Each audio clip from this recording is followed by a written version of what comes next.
Hey, it's the Bennington Show on a Thursday. I'm Ron Bennington. There's Gail Bennington. Yo. Starting us off, Joe Walsh Bennington, who is part of that big Hell of a Night tour that's going on with Bad Company. We'll be giving out tickets a little later on in the show. We had big fun last night with Doug Loves Movies. That was a blast. That was so much fun. Yeah. It is, it's the silliest, craziest thing out there. It is silly. Yeah, it's silly as hell. Oh, they have a silly time. They, I mean, when you stop a show 3-4 times just to throw donuts at the audience. When you're on your fourth donut break. Yeah. I don't know if I'd be one of the people bringing donuts because they just get thrown. Yeah. I don't think Doug enjoyed a single donut, except for chucking them. Yeah, I didn't see a lot of eating of the donuts. No. And I don't know if I would eat a donut that was thrown hard at me. You know what I mean? And I had to catch. I would. Chris, why didn't you tell me I would have just started throwing you donuts in the corner? But big fun, and that runs on Doug Loves Movies in probably a day or two. I don't know what the lag time on that is, but... Yeah, I think it's usually about a day, right? It might be... Well, we'll make sure we link it.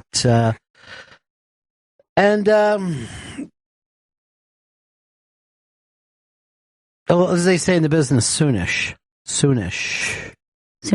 And when I talk about the business, I'm talking about the industry. Mm-hmm. You know, that's what I mean when I say business. I don't want to confuse anybody. Oh, good. The business we call show. The Wet Hot American Summer got the big green light. Now, is this a sequel or a prequel? This, I thought, was a sequel, isn't it? Sequel. This is technically a sequel to the original film. Because the end of the original film, at the end, they said, let's all meet up together in 10 years in 1991. Then they did the prequel, and now they're going to do the sequel to the original Wet Hot American Summer. So this is 10 years later after the original story. Yeah, so that the prequel did not end with them saying it. The original movie did. Okay, so they're really George Lucas in this. Yeah. It's a Star Wars. So this one actually makes more sense. Yeah, this is what I thought that's what they were going to do originally, but it was a hilarious choice to do a prequel where they're being even younger than they were in the first place, where they were too old to be playing those characters originally. Yeah, but some of them in the prequel looked, you do look young, and some of them looked incredibly old because, you know, life, you're just throwing darts. No one knows what's going to happen. All right, so I'm looking forward to that because I enjoyed the shit out of the last one. And The State is just one of those shows that just, I don't know, it just had the right people and it kept happening. I've always loved those guys and will always go out to see whatever projects they're working on just because I love that show so much. When did it was like 94, right? Yeah, it was like early to mid 90s. So basically, you're looking at like a grunge era, right? Mm-hmm. Although, when's the last time any of the grunge bands did anything that felt new? You know? Never, really. And yet, they all tour. Nonstop. Grunging it up in a big, big way. The State was on from 93 to 95 on MTV. Early to mid. Yeah, early to mid. Well, when did the official, when the Nirvana album came out, right? Is that what we're saying was the first outside of Seattle, hey, we're hearing the word grunge. We're paying attention to the word grunge. Yeah, Nevermind came out in 91. No. Mm-hmm. I was the first person to get the album. Really? What? Very first guy? Wow. I was the last. I was the last to go, this is a good band. I really was. I think it really took Diamond Dallas Page to make me think, I do like this song. I don't know, it was an amazing, weird thing that took place there that it just all seemed like it changed radio too fast, in my opinion.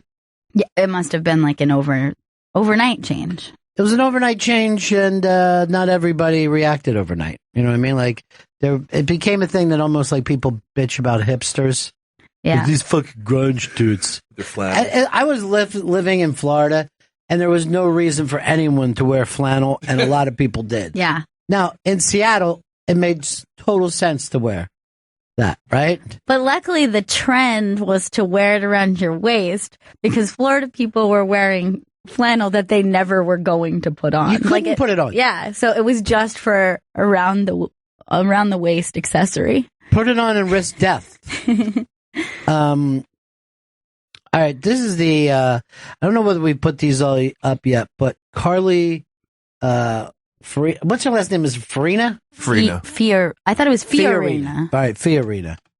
She's up as the VP, and it just seemed like she's doing a Cruella de Vil thing. She's so fucking scary, but she comes out and immediately.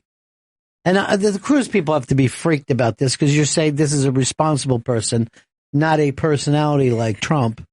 And she comes up and starts singing creepily to the cruise daughters. And this is what she did.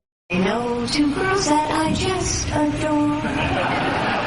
I'm so happy I can see them more. 'Cause we travel on the bus all day. We get to play.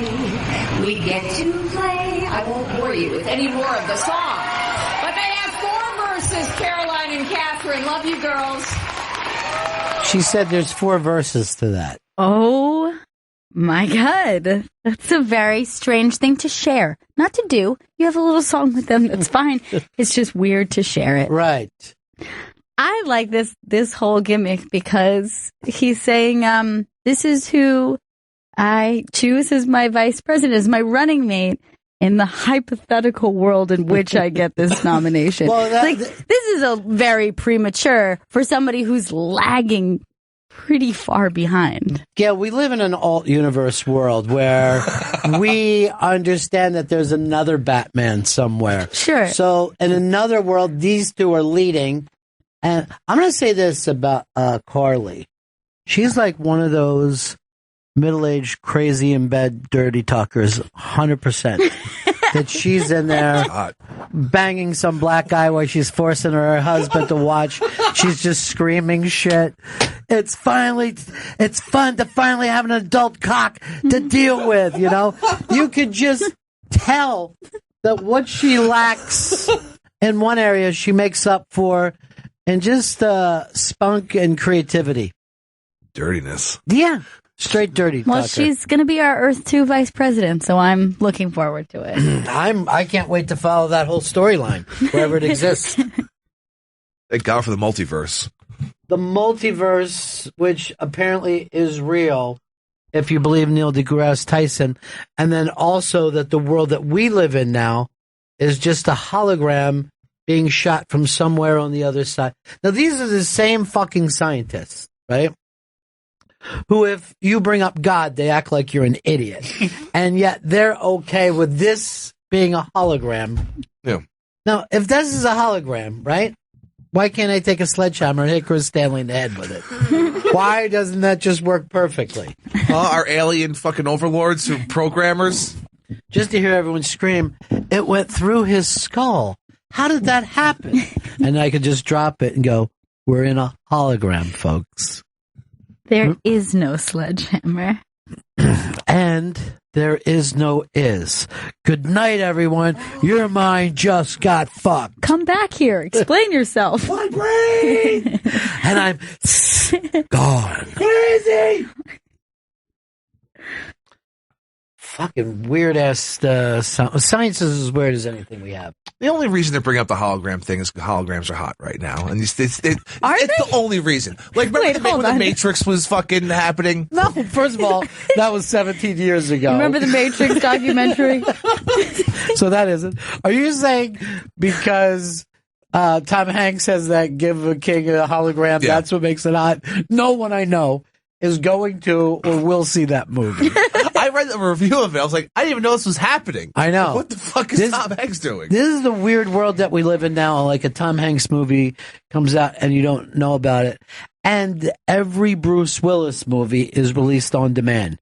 It's like, I'll be going through and they'll go, Bruce Willis movie? Shown the same time as it comes out. And then it's always Bruce Willis in some small role as a crime boss. You know what I mean? Oh. You'll get him for 10 scenes and he never is showing any emotion. He's just like, make sure you bring it back here. I'm like, do you even care anymore? Thank you for the check. Bruce, remember how funny you were in Moonlighting? How much energy you brought to the fucking set every day? That's long gone. Oh, that shit. died with that Seagram's commercial. I think it fucking died with Demi Moore's Black Heart. I think that she did something so cruel to that man that he refuses to actually act in a movie. What's the point? He'll just do this scene and then he'll just turn towards the camera and go, fucking satisfied, Demi? Do you ever remember me in Moonlighting? I was just running around being silly, fucking doing impressions and shit. No more. I fucking sleepwalk through everything. Ask Kevin Smith, he'll tell you. Fucking burn out. You ever hear Kevin Smith go through those stories of trying to direct Bruce Willis? And they were going like, this scene is coming up, and he'd be like, we're not doing this scene. Stupid. I don't want to do it. Fucking Demi's running around with Ashton Kutcher. Motherfucker. A lot of people walking around the building that seem to be big cheeses, and I don't recognize any of them. Mm-mm. There's a buzz, though. Joey Halfshirt, you got to be my guy in the fucking halls, all right? Okay. Okay. He seems like, for being a guy who should be the guy who knows the guy, he just worries about how many half shirts he's wearing. It's starting to be annoying. It's one half shirt. It distracts me. I think it's great you have a 3-pack, but I need you to be out there in the streets. It's a bold look. Got it. Yeah, I guess it's a bold look. It's basketball on my shirt. He just has a shirt that fucking says AAU. So what are you, fucking a fan of everything? Yeah, of amateur basketball. I forgot what the other A stands for, or the U. I think one of them means athletic. Could it be American? Why buy it then if you don't know what it means? Why don't you just buy a shirt that says basketball? It has a basketball on it. I'm buying it. Pick someone for yourself. The Nova Nation always has room. They're huge right now. Yeah, they're the returning champion. They're as big as holograms. You know, they're as hot as holograms. Love the Nova Nation. Reality is just made by the NCAA. Let's hear it for Radner, Haverford. Wait, everybody's got that little cough going. I know, now. I can't stop. And you won't stop. And we can't stop. Whoa.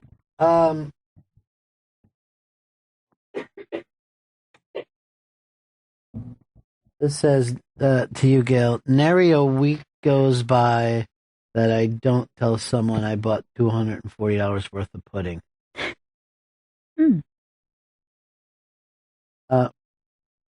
This says, I live in Florida and wear flannel, but I also bring a down comforter to the beach. Ew. Ooh, you say. It's a fucking joke, Chris. I Not think something to it's say serious. ooh to. Ew, I take that seriously. Why would you bring that down comforter to the beach? He'd go see Rodney Dangerfield and just yell, "You're too mean to your wife. Lay off her. You should appreciate her." I can't wait till we're giving out more of these tickets with the 70s rock trivia. That's all coming up in a little bit. By the way, you're not the only person who was cast in something yesterday. Really? Martin Short got cast in Hairspray Live. Now, I believe that's going to be the latest play that they bring to TV. Yes. Really? What channel is this one on? NBC. NBC.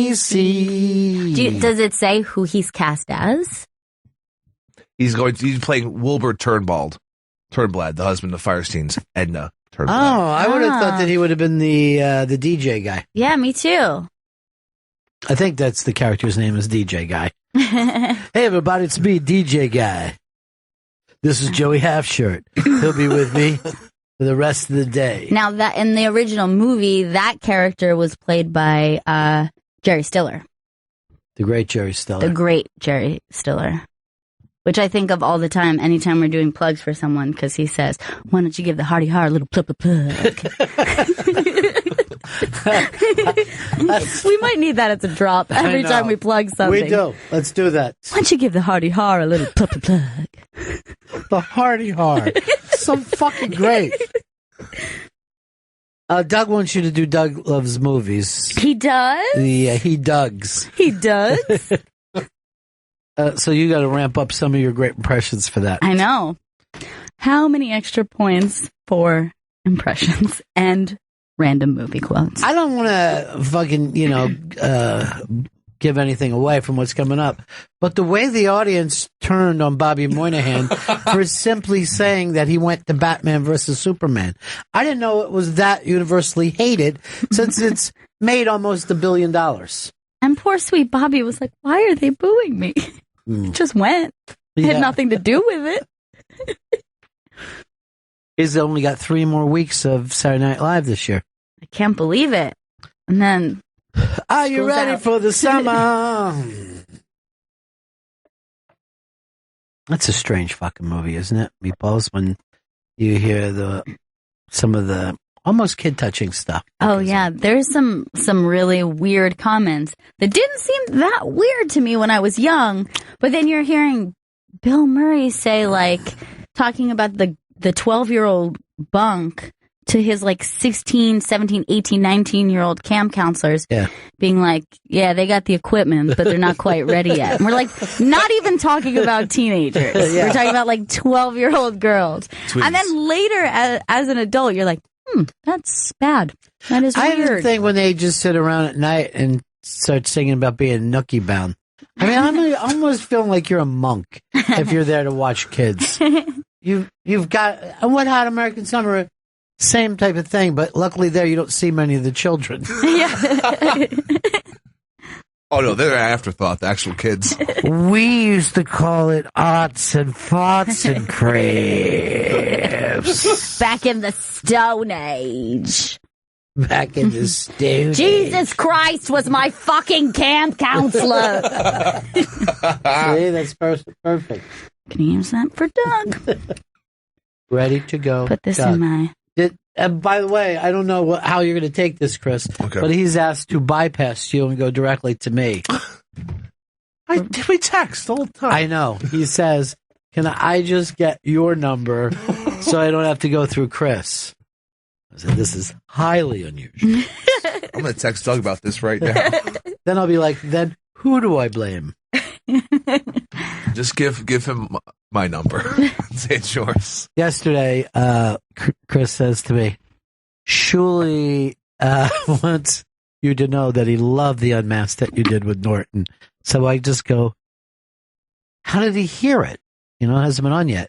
And I just watch Chris's head fucking crack.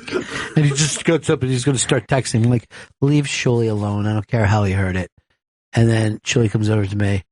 Oh, man, I'm so sorry. That fuck up.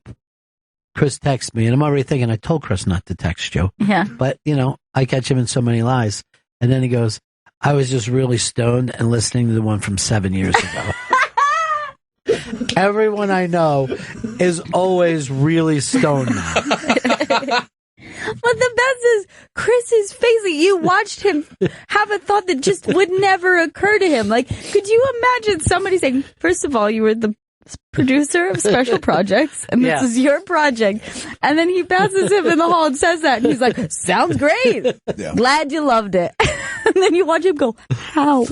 Wait, what? So ridiculous. But by the way, that had to be pointed out to him because he was too dumb to do it himself. Did not occur to you. Yep. Not for a second. You were at your best when you were producing the show, and it's starting to seem to me Joey Halfshirts may be our guy to be out there with Special Projects, because we're planning two, not including the Unmasked and a bunch of town halls that are coming up.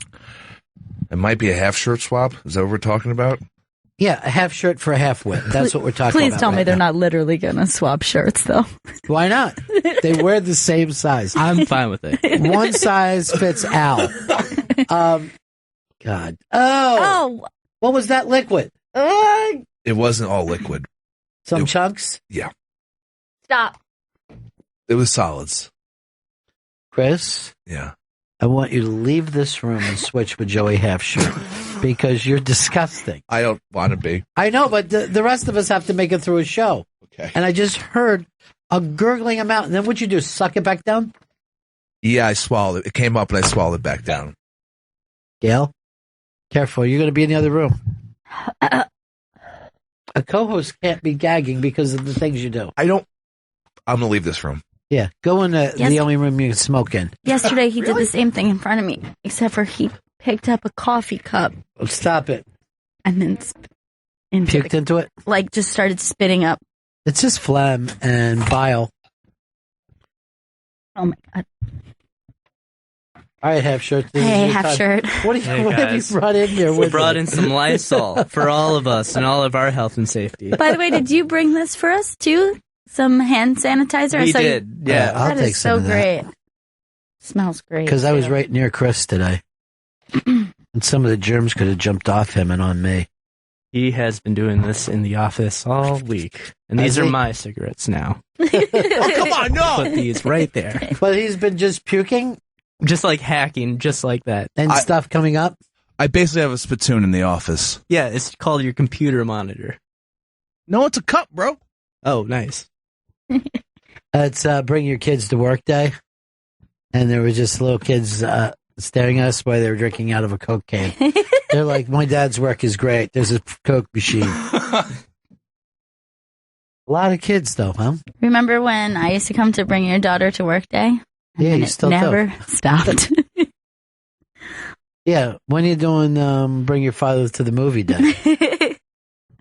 August. Dennis goes, I go, hey, man, we could come up and do, our show from the set. He's like, ugh. That's disgusting. He was really funny and entertaining yesterday. He was a blast. I like people who have crazy stories about famous people. I will listen to crazy stories about famous people forever. Louis Anderson had, he's just got a ton of things that you would think, well, could that ever happen? People showing up all whacked out at the Comedy Store, whatever. And those stories you could just sit around and listen to like their bedtime stories. Yeah. I don't care who it's about. You can tell me fucking nutty stories about Larry Hagman and I'll lean into it, And then and then the guys from Chips came in. Crazy. Doesn't matter who they are.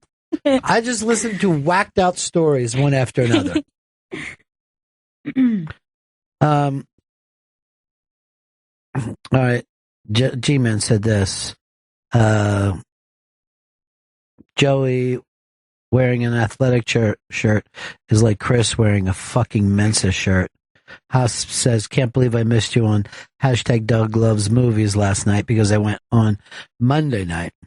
There was still a lot of talk about Monday night, though, Haas. It seems the Schindler's List is something that's going to play big in the Doug Loves Movies universe. They bring it up quite a bit. Multiverse.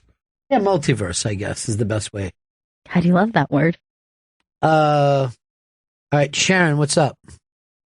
Hey, it's me. Hi, everybody. Hi, darling. I'm calling with the Daily Broadway correction. Sorry, good. Gail. Okay. Gail screwed up. Okay, so Hairspray. Yeah. Big show in my family. So Jerry Stiller's part was Mr. Pinky, who ran the clothing store. No, so it wasn't. Martin. No, it was not. Yeah. Not in the movie. Martin Short is playing the husband, who was Christopher Walken. Remember? Well, she's gone by the musical, and you're going by the... I see. I'm talking about the original film. Yeah. Yeah. Oh. What? The John Waters one? Yes, the original Gangsta. That's where I was talking about. Sorry. See, I was talking about the musical. Multiverse. See, we're in a multiverse here, where different things happen. Yeah.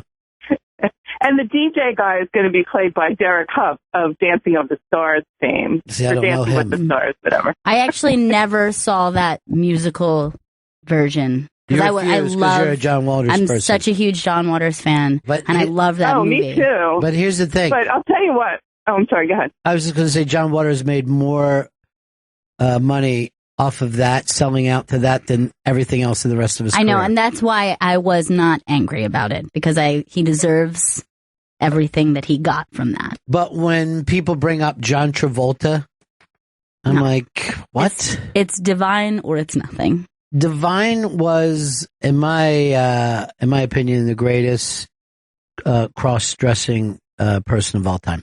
Yeah, she's a drag pioneer for sure. Pioneer, yeah. And certainly in like the mainstream, like there were a lot of really important drag queens, but like she found a way to bust through that. And like that, I don't think that there was any better connection than Divine and John Waters. Like that's like a perfect muse and artist. It is. Relationship. Years ago was actually on O&A, and he talked about that Hairspray musical, and they asked him if he thought it was kind of cheesy when he found out John Travolta was going to play that part.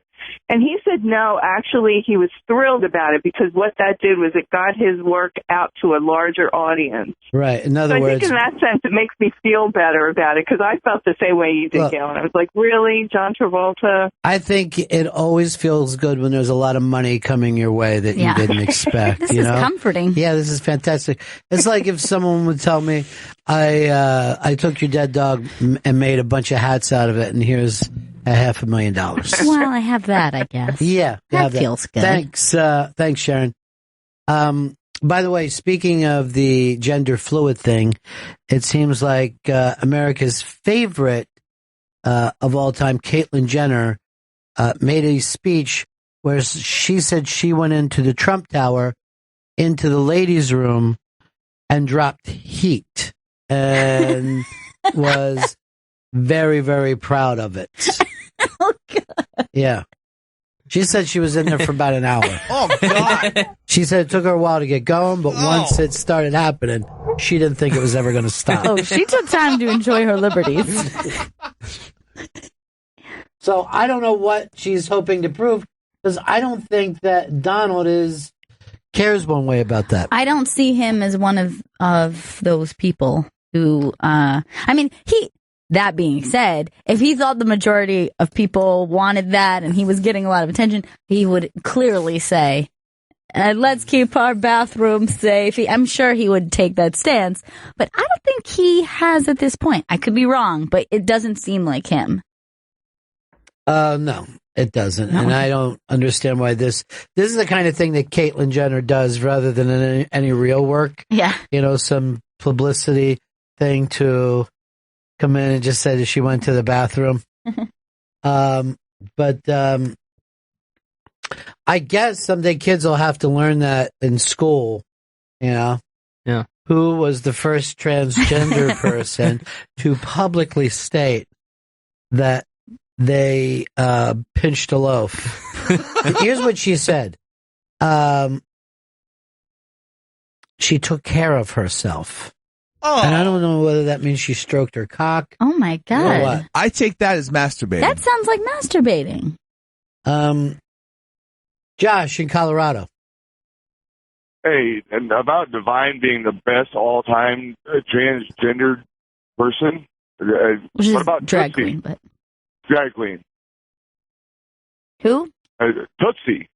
Come on. It's a role. Yeah. Yeah. It's a good one. Tootsie was a nice PG. It was a way for us to laugh at women and laugh at men who dressed as women. But I don't think it was, it was just like the mass appeal thing. Well, you watch the drag stuff, so Yeah.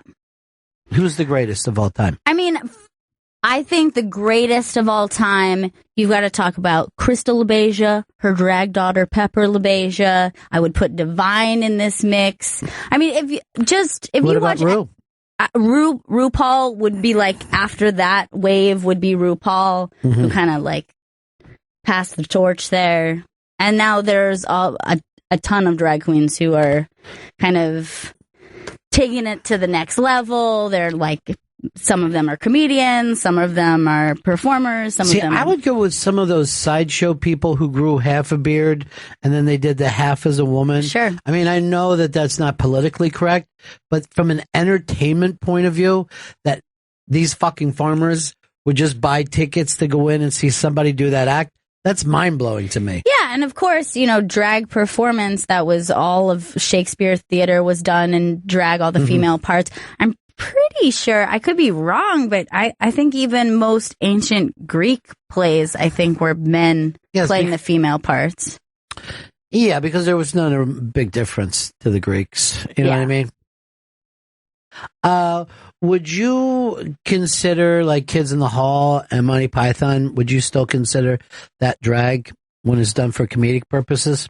I guess in a way, it's just like, it's certainly not under the same umbrella as drag culture, because there's so many specifics to that with, like, ball culture and the different types of performing. But, like, I think it could be thrown in of a type of... I know in the 90s that there were a lot of people who were watching, I guess it was HBO at the time, and they would say, if you had to fuck a kid in the hall, I mean, there's no way out of it. Nazis have put machine guns to your parents' head. Which kid in the hall did you bang? Because some of those guys were attractive. Scott Thompson. We weren't even doing it, Chris. Oh. And you just come running in. You had that the whole time. And then, by the way, when he says that, then he just checks his phone. Mid-conversation with me all the time, he'll just start checking his phone. Oh, we have to break in 10 minutes for an emergency broadcast test. Why? Why can't I sit here during an emergency broadcast test? Our engineering department has told us that there has to be a break for the test. But why, is what I'm asking you. I'll see if I can just play it. No, we don't have to say. I'm just curious about the reason why. Like, if I was producer and I just got moved to the other room because the fact that I can't keep chunks of phlegm from flowing on my host, I would think I want to do everything perfect here now. But why would it matter if we were in a break or if we were sitting here? Let me ask you this, Chris. Yeah. Is an emergency going to happen during spot sets? Because there's like 100 and some stations here. They all don't break at the same time, which, by the way, would make the greatest thing ever. If everybody here was forced to break at the same time. Great radio. There's no point in flipping around, guys. You're no good for yourself. You're not going to find anything.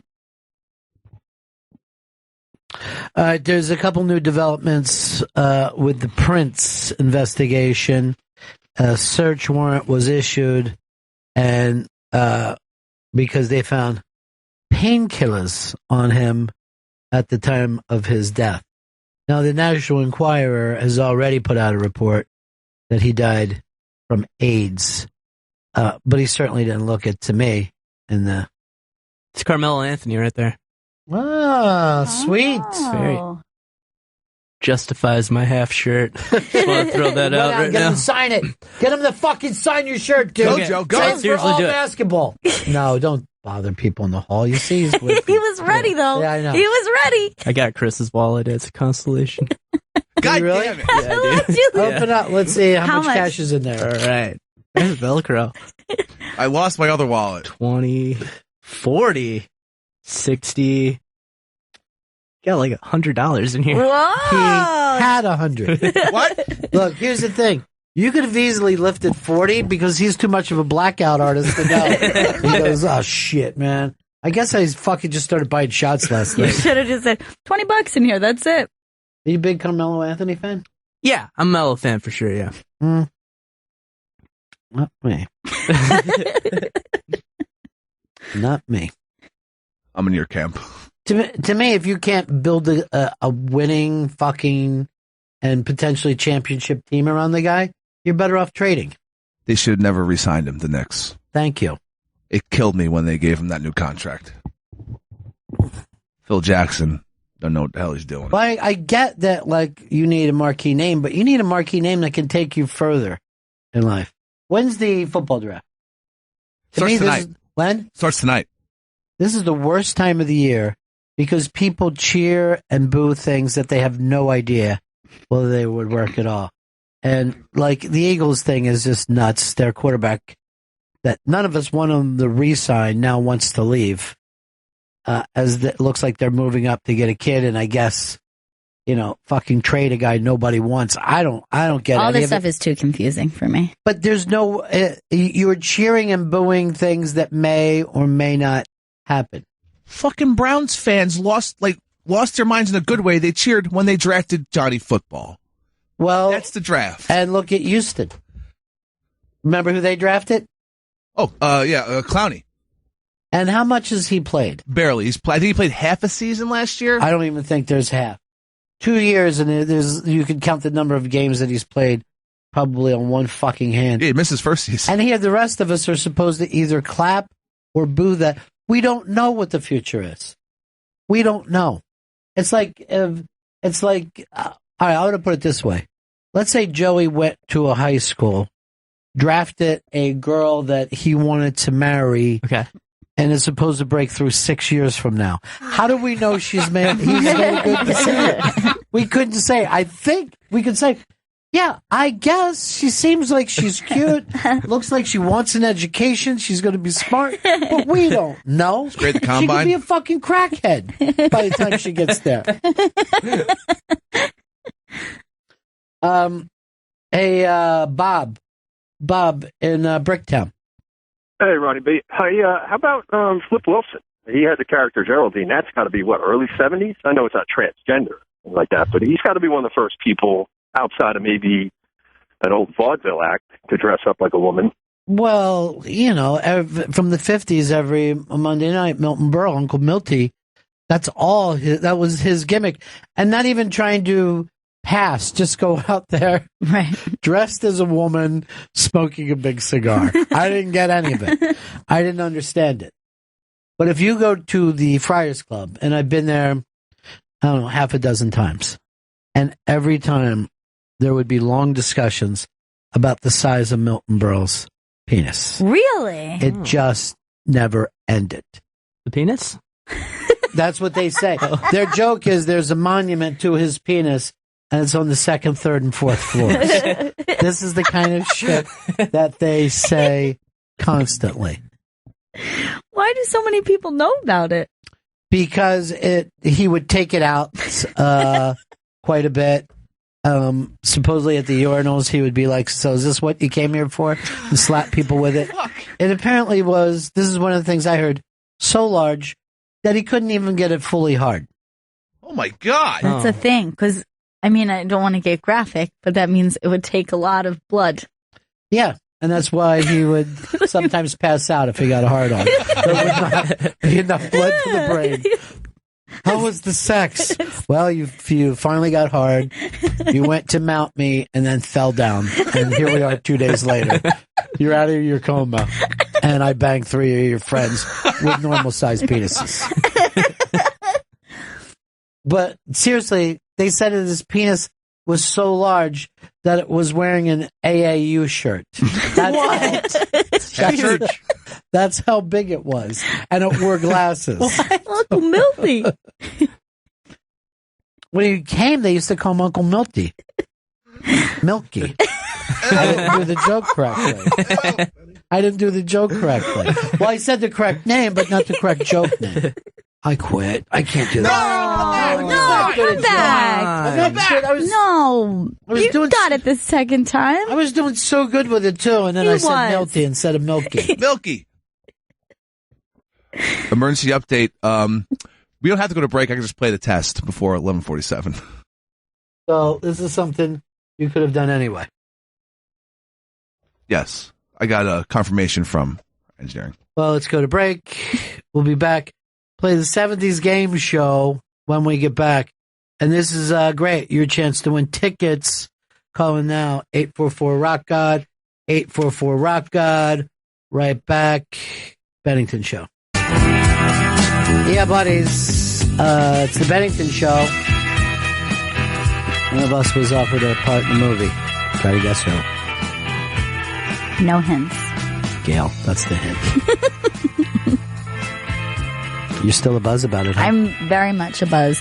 In fact, I might even be more normally a buzz today about it because I was in such shock about it when it happened yesterday that I think I might have just been screaming, "Get out," like Elaine Bettis. Yeah. Get out! out. Well, I'm kind of excited too because, and I don't want to rain on your parade or try to outgun you. No, go ahead. Well, I'm going to be doing the 70s trivia question. La-dee-da. So everybody's doing good. Oh, and I'm very excited about this, and it's something I never hear from my off-the-grid producers, but there's a town hall today, and I'm just going to give you a hint here who the town hall is. How great has this been? I love this band. Now that I got Cheap Trick in the Hall of Fame, I definitely want the Cars in the Hall of Fame. I also want Roxy Music in the Hall of Fame. These are things I want, ladies and gentlemen. This is a great band. So good. In my opinion, this was the first band to not go for the heat, but go for the cold. It was a rock band. Yeah. Badass rock band, but they had the soul of a Bret Easton Ellis. You know what I mean? I'll just say this. No Cars, no Bret Easton Ellis. That's my belief system. They had a bit of a cool kids table thing where they're like a little bit removed. But too weird to be cool kids. Yeah. You know what I mean? Like, We Are the Weirdos. They're definitely a weird band. But, I just saw him puke into a cup. I saw it in my peripheral. And I'm just going to look straight ahead and not acknowledge that. Joey, does this go on a lot? Yeah, it happens a lot. I have multiple spit cups upstairs. Oh my God. Did you throw them out yet? No. Oh, God. Gail, put your headphones on, but put them on another station. Now, you said, no, Chris, you don't know about this, but Joey was telling me during the commercial break how difficult it is to share office space with you. How so? I keep to myself. I know there's the spitting, but you're coughing everywhere. And it's on the monitors, it's on the keyboards. I have to constantly disinfect the office. Why don't you cover your mouth? The Dracula, the vampire cough. And our Joe is a little bit of a germaphobe. A little bit, yeah. He's more than a little bit of a germaphobe. He threw like wipes at me, like those fucking wipes. Yeah, you should be using them. But I'm not coughing. I'm not like getting up in Joe's face and coughing in his mouth. No, but I've seen you cough into open air. You don't even put. And you cough on the same workstation that he works at. I'll start putting my arm up into my mouth. There's no dealing with you, dude. There's no fucking dealing with you. I'm trying Why to don't you go to your doctor, have him put you in some kind of a weird tent? Like a bubble boy? Anything. Anything that keeps you away from human beings. And human doings. All right, let's get around to playing it. Now that you're in here, you've got to set the table for us, Joey. Tell us what people can win, what we're doing. We are giving out. I talk weird. We're all fucking humans. We're giving out. Nothing changed in the time that we were doing this. Set up the game. So I'm gonna play it. I'm gonna ask a 1970s trivia question, and the winner will win a pair of tickets to the One Hell of a Night tour with Joe Walsh and Bad Company. Now, we opened the show today with Joe Walsh. Killed it. Yeah. Guess what we're opening the show with tomorrow? Joe Walsh? Oh, Bad Company. Together. It's Joe Walsh and Bad Company.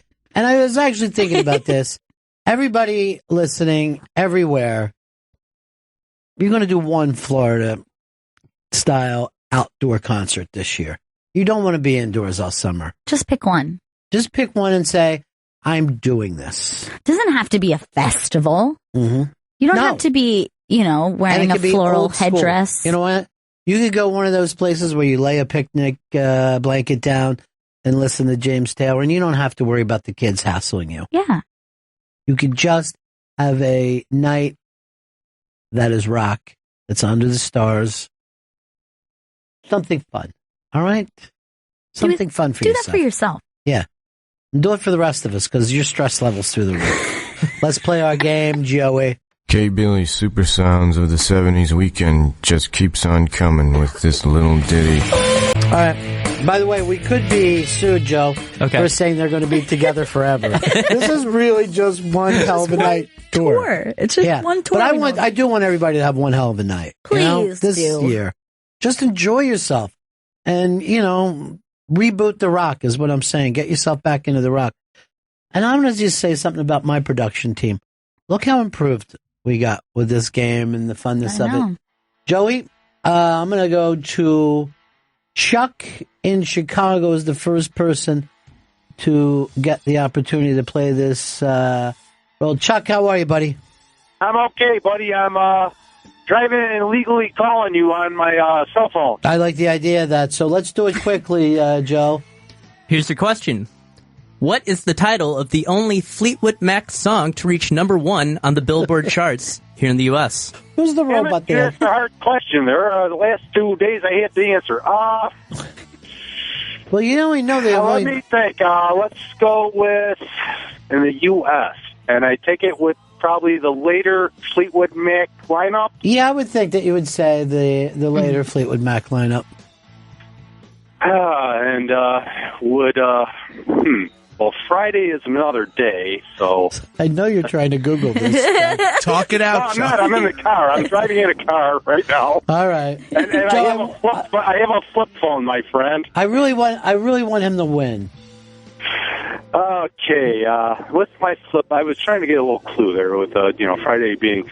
don't stop thinking about tomorrow. Oh, that's a good one. Joe, is that it? No. Oh, incorrect. Oh, no. Sorry, Chuck. That blues. Let's go Missy in Atlanta. Missy, do you know the answer to the robot's question? I dedicated it to my last fiance. Go your own way. Go your own way. Oh, incorrect. Wow. I thought, first of all, I'm surprised that you're telling me Fleetwood Mac only had one song on the top of the charts, because I would have guessed easily 5. Yeah. I mean, considering how many of their songs feel like hits, they're you would be surprised. Most people know 90% of Fleetwood Mac Everybody songs. could sing along with just about anything they do in concert. Let's keep this going. Let's go over to Larry in Atlanta. Larry, you have an answer to the robot's question. I hope so. Is it Dreams by Fleetwood Mac? Correct. Oh, congratulations to our winner. Today's trivia has been brought to you in celebration of the upcoming One Hell of a Night tour with Joe Walsh and Bad Company. Check local listings for a tour stop near you. Now, I'm kind of surprised it's Dreams. Because this is like it's a great song, but this isn't one that everybody jumps up and, dances to. I would have thought that would have been one of their number ones. Very, very sexy. In the 1970s, what you wanted to do was bang a girl who dressed and acted like Stevie Nicks. And let me tell you something. You couldn't throw a Rolling Rock without hitting one. I mean, every quirky girl went for that look. As if she acted like she was so outside of the norm and original. But I'm like, you're doing, you know what I mean? Why don't I just dress like Fonzie? Is that where we're going with this?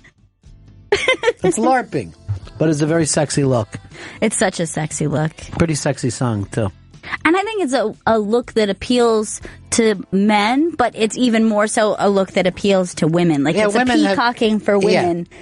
Well, there's still that, type of woman that she, sells candles or something, or, you know what I mean? Like, she's having a fucking party just for chicks, and one dude just fucking shows up and it's the luckiest guy in the world. See if we can find out what time that Cars thing is and if they're playing rock. If they're fucking playing rock, I'm ending this show during the middle of it. We could do a thing where it's just me down the hall stealing the fucking feed. And That's great. Just whispering along. Yeah. Now, they're asking a couple more questions. It looks like The Dangerous Type is going to be played next, at least from what I can tell from the set list. We can hear you guys. No problem. Not at all. I'm fine with that. So, I don't know what to tell you. Yeah. What are you going to do? What are you going to do? Can't do a goddamn thing about it. Chris is a problem. And he ain't going to change, so we better just accept him. He is... If I had to... All right, let's do this. And Vito, I want you in on it. let's everybody write down, if you had to describe Chris Stanley in one word or phrase, what you would describe him as. All right, that's pretty cool. And this will be the winning question, whoever gets the definitive answer to that. And Chris, you could do it for yourself. I know you think highly of yourself. Okay, yeah. You have every right to be heard. Thank you. So, just one word. Yeah, one word or phrase. You know what I mean? Vito, you're going to be the guy. You're the youngest, so you get to go first. You've known him the shortest amount of time, and you probably have the worst relationship with Chris than everyone else. So, Vito, what do you have? My answer is disaster. All right, disaster. You're a disaster. Gail, what is yours? My answer is rapey. Come on! I'm not a fucking rapist! I just said you're rapey. All right, Chris, your turn. I put Major Dude. All right, Major Dude. Okay. That's actually, it's the way he thinks of himself, and that answers a lot. Joe, what do you have? Capricious, prone to mood swings.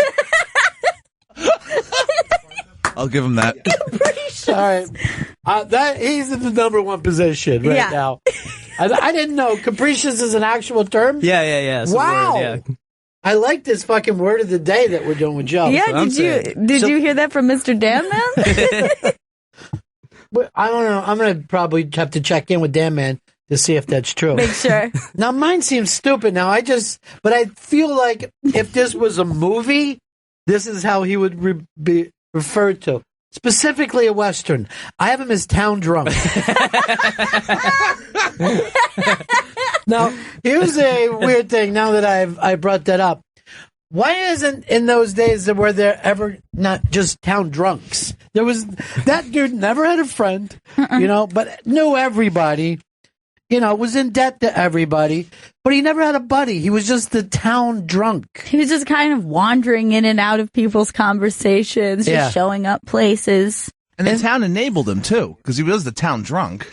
Well, I always think of the man who shot Liberty Valance.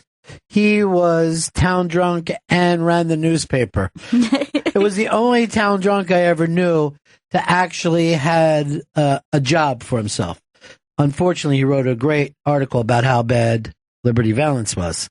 And I don't want to ruin anything, but he got killed. Oh, no. Didn't see that coming. Who is, and to me, that's the best drunk in the history of movies. Yes. Best drunk ever. How about for you? Because I know you're not a John Wayne fan, and it's hard for me to force John Wayne on people. No, I know. But I respect that you are a John Wayne fan. I can't help it. But two come to mind. The first one I was thinking of was Fat City. There's a lot of really great drunk scenes. But there's the scene where they're leaving the bar, which is, by the way, in the middle of the day. And he is decided to take her home. He essentially is just like, you're my girl now. And they're walking out and they're stumbling and hanging on each other. And he just keeps on saying, you can count on me. You can count on me. And I was like, that is the most sadly realistic, like drunk in the day kind of. It's I think it's Stacy Keach is playing that character, and then Susan Tyrrell is the girl that he takes out of the bar. It's such a fantastic scene. It's very difficult to play drunk, apparently, because most of the people overplay it. You know what I mean? The reality of it is a drunk normally is a guy who's trying to act sober, not drunk. So a drunk doesn't go like, give me more of that whiskey.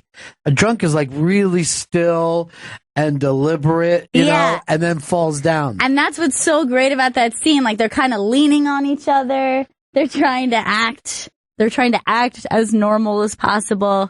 But yeah, and it has that great drunk couple thing where it's like they're both drunks. Right. And now they're going to be a drunk couple. Joe, what do you got? Best drunk in a movie? Frank the Tank in Old School. Once it hits your lips, it's so good. It's really good. It's so good. Yeah. And he's trying to like avoid drinking, but then he just hits the rails eventually. The best is when he's now had a beer and now he just immediately goes into those like little punches, like little cannon punches, like woo. I actually had a friend that reminded me very much of Frank the Tank, Morty. Everybody's buddy. Kurt, South Carolina. Best drunk in a movie is Dennis Hopper in Hoosiers, when he bums the money off the principal, when he tells his glorious failure story, when he missed the shot in the championship game, shows back up to the game drunk when he was supposed to be dried out. Best ever. Was that before or after the basketball ring scene? The basketball ring scene came after that. Unfortunately, he wasn't able to. He had to listen to them from the hospital where he was drying out. It was a very sad scene that he's laying there in a nightgown, just listening to the radio intensely. It broke my heart because he had every right to be there. He dried out. He was really good at being an assistant coach. And the fact that he fucked up again was just heartbreaking. But he was also a great drunk with Mickey Rourke as his son in that Francis Ford Coppola, Rumblefish. Rumblefish, yeah. He was just great. Anyway, he's just great. You were born a man out of time. I love when he says that shit. Yeah, diner. man. Yeah, just a poetic fuck up. You know what I mean? Just like a beautiful soul that he'd fucking scuffed up with alcohol. All right, Chris, you being a drunk yourself, known for being rapey, known for I many deny things. that. I deny the rapiness. That's on. It's taped. And a scene that I have, that I'll never share with anyone, that I saw with my own eyes, which I probably could have stopped, but I was enjoying so much. I just sat on the steps smoking a cigar. Chris, what do you got? Mickey Rourke in Barfly is the drunk. You didn't think he was over the top there? I thought he was amazing. Did you? Yeah. See, my problem is I had read the book first. It's always a problem. Never helps. It doesn't help. Never read the book Very first. rarely are you going to find yourself happy after that. Ted in Providence. Hey, buddies. I always like Nicholson in The Shining. Like he goes from, I would never lay a hand on that kid. I love the little son of a bitch. All right, fine. I did yank his arm out of his socket one time. It is the craziest scene. And that whole thing, to me, that is just the scary daddy movie. There's the ghost or whatever makes daddy that fucking scary. Yeah. You know? It's fucking frightening as shit. It's really just a story about a drunk dad. Like your dad is a and drunk abuser. Yeah. You know? Here's Cameron in Oklahoma. Hey, I gotta say, Dwight Yoakam in Sling Blade plays the best mean-ass whiskey drunk asshole. It's really good. That scene that he throws all of his fucking friends out, and they're just so sick of it, but they're used to it. You know, he's broken up the band. He's great in it. Adam in PA. Adam, we got you, buddy? Oh, yeah, sorry. Steve Buscemi in Trees Lounge. He played it quiet, too, there. Yeah. That was a Buscemi's subtle one. fucking great. Jason, Panic in Detroit. I'd have to say Dudley Moore and Arthur, the scene where he meets his fiance's father with the moose. Every time I see that, I cry laughing. It's one of the funniest scenes to me in history. You will never see someone playing a drunk like that to make it look so enjoyable. Like back then, it was totally acceptable to make alcoholism look like a fun, sweet thing. But I don't even know if you could show it to kids now, because I don't think they would understand that kind of drinking. So he's a fun drunk. Right. He's a happy drunk. You're supposed to feel sad when you see someone drunk in public now. But back then, we're going to see this again tomorrow. It's fucking wonderful. Here's William, South Carolina. Hey, thanks for having me on. That's my job. Daniel Day-Lewis from There Will Be Blood. By the very end, he's just so drunk all the time that the butlers are just kind of completely unfazed in it in his massive mansion. Here's the scene that I like even better, is when he's drinking whiskey straight, but giving his kid milk. Like the acceptableness of, you'll have some milk, and I'm going to drink this whiskey. We're both here spending time together. There's not a wall up between us that this whiskey has created. This is father and son time. I'm going to take this napkin, put it on my head, and start yelling at people. This is my son. You know, that thing of the ownership that he started to have immediately. This is mine. Just fucking great in that. Bryce, Canada. Hey, buddies. I always love Mr. Leahy and Trailer Park Boys, and actually, he's a sober guy in real life. Is that true? Yeah. He's an amazing drunk actor. And yet, never drinks himself. Nope. That's tough to pull off. And he does it very well.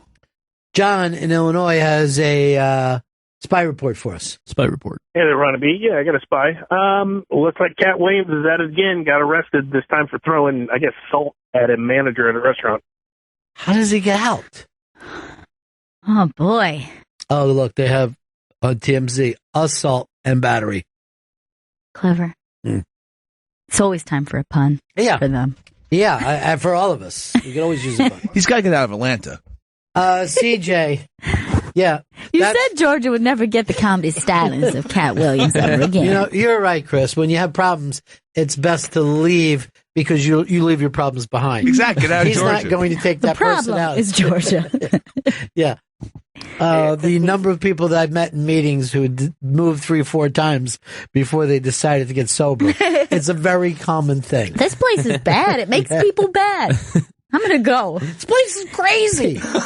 Everyone's always hitting their cars into trees around here. Fuck it. Time to get a fresh new start. Sounds like Chris leaves all his history in spit cups all over the office. I think that's so gross. I got one right here. I'm going to call it audible here. Wild Heart with Jeff Bridges. I called in with a different. But Wild Boy, Heart. he was heartbreaking in that too. Right, but he was happy. You know, he was a drunk. I just remember the part where he took the shit out for a day. Yeah. And to get back from the day, he runs right in the bathroom. He's got the shakes, and the first thing he needs is a drink. Like you can't get through a day without. He was a day drunk. He was a guy who just drank all day, all night. Yeah. And that movie really hit home. And then the other one was Leaving Las Vegas, so that's too predictable, you know. Yeah, Wild Heart was different. That's a little even almost over the top, although he won the Oscar for that. But there's something about that role that he pulled off in Crazy Heart that's just amazing. Let's go over here to Randy, Denver. Hey, Ron. I think Dean Martin and Rio Bravo, another John Wayne classic. Yeah, I love that movie too. I've never seen that one. I put it right up there with the Sons of Katie the Elder. I'm not going to lie to you. That's a good one. Danny. I guess what DT is. DT. What state would you say DT is? Joey, you got a guess? Delaware. Where's the T in Delaware? You got to guess it all, Chris? Department of Technology. Maybe Danny, Detroit, and they just put DT? Maybe. Danny, where are you calling from? Detroit. Yeah! Correct! Correct! Help yourself to the anything you want out of the pretty good price. Oh, thank you so much. What do you got for us, Danny? I was thinking Martin Sheen in the beginning of Apocalypse Now, where he was actually really drunk. Yeah, that's when he was smashing the mirror and stuff. Just the way he was twirling around and shit and that. He was just like fighting nothing. So fucking nuts. That's great scene. The end is playing. Yeah. And you're just like, oh, I hope he dies now because it's going to get bad if he doesn't. Terrell in Florida. Yeah, what do you think about Jackie Chan's Drunken Master, 1978? I think it's fucking brilliant. You ever see this film? Yeah. Where he has to be drunk to do his martial arts? He is unbelievable. He's the greatest physical presence on the screen ever. I believe that he would even beat Fred Astaire when it comes to the physicality of him on and screen. Like the way he moves and just the way he's so comfortable in his body. The way he carries his body, the way he, everything that he does is just fascinating. The fact that the guy never even spoke English when he started and then became an English-speaking movie star. Fucking phenomenal. Let's go to Cooper, Montana. Yeah, I got Denzel and Flight. I never watched that movie. You guys? I felt it was over the top. Really? Yo, yeah. I felt- saw it. Wait, Denzel over the top? Odd. It was a bit over the top for the drunk scenes, which was most of the movie. Here's what I love. We got a tweet from Boogie, and he says, "How has no one said Dudley Moore and Arthur?" Well, Boogie, we did say that. Mm-hmm. So it would have been better if you would have just like said an answer that hadn't been done. But now judging our callers when yes, they had done it already. Sam in South Carolina. Yeah, I got Carl from Caddyshack. Was he drunk? I know he was smoking weed, but was he drunk in that He movie? had a couple of beers. Like at one point, Yeah, he had a six-pack when he was hunting gopher. I thought of him as more as mentally challenged. He's like a weirdo. More than drunk. Guess he kind of is drunk, but yeah, they go back to his place and he drinks a bit. He's just kind of. I never considered him a drunk, just an oddball. Lamar in Ohio. Yeah, Bennington, I'd have to say my most beloved drunk was Walter Matthau in Bad News Bears. Again, drinking in front of kids, always funny. Always funny. Drinking and driving. Here is Tim, Lake Tahoe. Bennington. Yes. Good afternoon. Robert Mitchum in El Dorado. Over the top of class. Another John Wayne movie. The John Wayne movies have an amazing amount. There was even one, I can't think of it, but it was one of the best fights ever because they were fighting at the top of this hill and then you would slide down into this muddy ditch. And it was happening, there was an Indian who kept yelling, "Where's the whiskey?" through the whole fucking scene. Where's the whiskey? And I'm pretty sure you couldn't do that today. McClintock? McClintock, very good call. Very good call, Chris. So we've brought up 5 John Wayne. You know, the Duke is represented today. Here's Frank, Alabama. Hey, it's over the top, I know, but it still is Lee Marvin and Cat Falou. Couldn't agree more. yeah. Love that scene. Oscar winner for him. Fucking great. I love that movie. Me too. I love every part of it. Yeah, it was beautiful, just like I thought it would be. See, he's been doing that to me ever since we were kids. Wait, that's your brother? Oh, yeah. Fucking great. And the horse was drunk, which, you know, just because you're drinking, I think the amount of alcohol you would have to give up before that horse got as drunk as this horse is, that it's just leaning against the wall, far too expensive. That horse is a good actor. Eric in Kentucky. Hey, y'all. He's not drunk in the entire movie, but that scene in Dazed and Confused with Cole Hauser standing up in the back of the truck. Great call. That back down right away. That's a real drunk, because there's a guy, starts to get up, oh, fuck, I'm fucked up, sits back down and looks around to make sure no one sees him. That is a drunk, because he doesn't want to look like some non-motherfucker coming in from, and I hate to be offensive here, Garnet Valley, and fucking just acting like it's his first time stepping up to the plate. I like that because there are a lot of different types of drunk, so there's a lot of ways to play it. And one of my favorites, I would have said my second favorite, would be in Rushmore when they are having a dinner party and they have given the kid booze. So it cuts to him and he's kind of already drunk, but instead of just like being slurry, he's just like really mean. He's like, "Oh, are they? Well, you let the kid drink." Okay. So that's why he's behaving this way. I'm sorry. Thank you for helping us here. We didn't know so many people would be joining us. Really nice for you to accommodate us. So fucking just being so nasty. You ruined my play. I'm going to go back to the Duke, John Wayne, and Little Michelin. Little Michelin from The Quiet Man. A lot of drunks with him. Yeah, he likes to have a drunk sidekick. That's why he was a great actor. Why can't I have a little drink to unwind myself? I just wrote a hit play. It's not a hit play. It played at a high school. And he says it because he was saying that he's like an ER doctor, and he's like, "Well, I just wrote a hit play." So yeah, everybody's doing good here. Here's the thing, though. It's a high school play. You're not playing on the West End. You know, the reviews did just not come in. I just wrote a hit play. Everybody from 9th grade to 12th was fucking raving about it. Jeffrey Gurian, I can't wait to hear what he has to say. Jeffrey.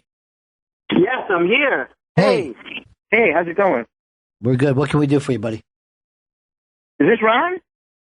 I'm going to put you on hold, and Vito is going to tell you where you are, all right? I don't know if you can hear us right. Try to work it out with him, Vito.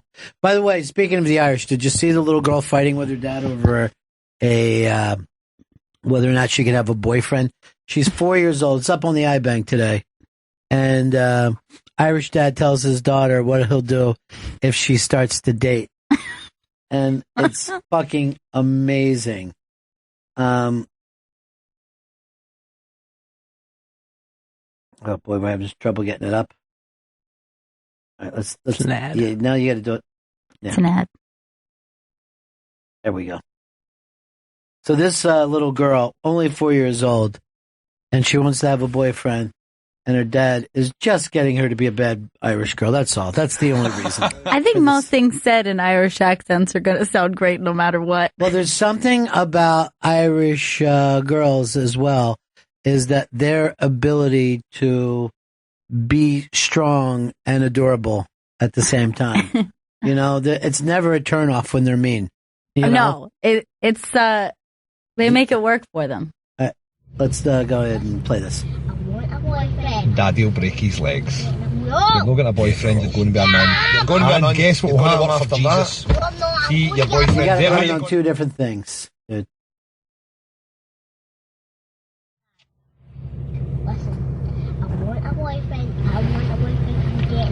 You're not getting a boyfriend, you're going to be a nun. You're going to be a nun. You're going to work for Jesus. No, I'm going to get a boyfriend. They're who you're going to work for. They're who you're going to work for. End of story. That's who you're going to work for. Do you know what he's saying to her? You're going to be a nun. Is that hilarious? You're going to work for Jesus. And he puts the thing out. Nah! She's 4 years old and doesn't want to be a nun. Wants to have a boyfriend. She's decided she's going to be a nun. That's who you're going to work for. Now! And I'll take your boyfriend's dad and I'll kidnap him and put him in a cupboard. No!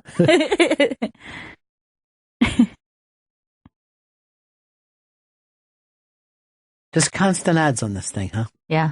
Yeah. We couldn't work it out over there and we can't work it out over here. Fucking strange. Fucking strange trying to put together a radio show year 2016. Wow. So addy. Yeah. Now you don't want to start at 6 seconds in. That's always a problem. Go ahead. If I want to get a boyfriend. Daddy will break his legs. No! Yes, I will. Dad, And guess what will happen after that? What? See, your boyfriend's daddy. Daddy will take him hostage and keep him in a cupboard. Dad, listen, I want a boyfriend. I'm getting a boyfriend. You're not getting a boyfriend, you're going to be a nun. You're going to be a nun. You're going to work for Jesus. No, I'm going to get a boyfriend. They're who you're going to work for. They're who you're going to work for. End of story. The idea that you're going to give your life over to spiritualism being called, you're going to work for Jesus. Fucking hilarious. Just hilarious. The ugly face swap is up on the iBank today, too. It's, out of all these so far, it's the most disgusting yet. She's done it with her own shirt. Oh my God, what is that? What are you doing? No! I want to see. No. Take your picture. Oh, Now, by the way, my God, that's like a nightmare. It's what happens when you fucking flip out on acid. It's literally going fucking sideways. when shit like that starts to go down. Like, it looks like she's terrified to be trapped within her face swap. Like, the expression that's just, like, stuck on the face is, like, a really bad dream. I could have easily killed that kid. You know what I mean? Yeah. Like, if I saw life that way, I would try to find a sharp knife and kill. And then later you try to explain it to people. And you're like, you know, you're in front of a jury and you're like, you can't imagine what I was saying. I feel like I saved the earth. That's all I have to say. I think I saved the earth. So Pretty sure I did. You're welcome. I'm not saying I'm a hero, but there's no reason I should be in jail. It's called This Face Swap is the plot of horror movies, and it is the ugliest, most hideous thing known to man. Oh, I really can't look at that. Well, I was doing the setup for this. Jeffrey Gurian. Yes, Ronnie B, what's up, man? You can hear us now? I hear you perfectly. Good. Absolutely. Good. Hey, when you were talking about drunks, did anybody mention, I know you mentioned Dudley Moore, an author, but how about him in 10? Oh, God, 10 was fucking hilarious. You know what's funny? Everybody remembers Arthur. No one ever brings up 10. And 10 was amazing. Yeah, he was amazing. And then also, since he went and had his teeth fixed, right, he's literally stalking Bo Derek. And her dad is a dentist, so he goes there to find out where she is. And the guy's shooting him up and giving him pain medicine. He's like got like 9 cavities. And then he's drinking with that. Right, and when he leaves, his face is so swollen, it's distorted. Yeah. It doesn't even look like a face. His drunk scene lasts for probably 24 hours, that he's fucked up on downs and drunk. Yeah, he just stays that way. And it's a family comedy. Right, and he wakes up in like Mexico, I think, to like a mariachi band. Right, it's the only way I ever think about that music too, is music that wakes people up or music that disturbs people. I never think of people going there particularly wanting to hear it. It's like they're having dinner and there's people show up and just start playing in their face. Yeah, no one requests a mariachi band. It doesn't seem like it yet. They're still around after all these years. It's amazing. And it's probably the only way that you can wake someone up after they drink that much. You know, that's probably the only thing that can get you going. That movie makes me laugh fucking beginning to end. And to this day, I haven't fallen out of love with Bo Derek. I'm still in love with her.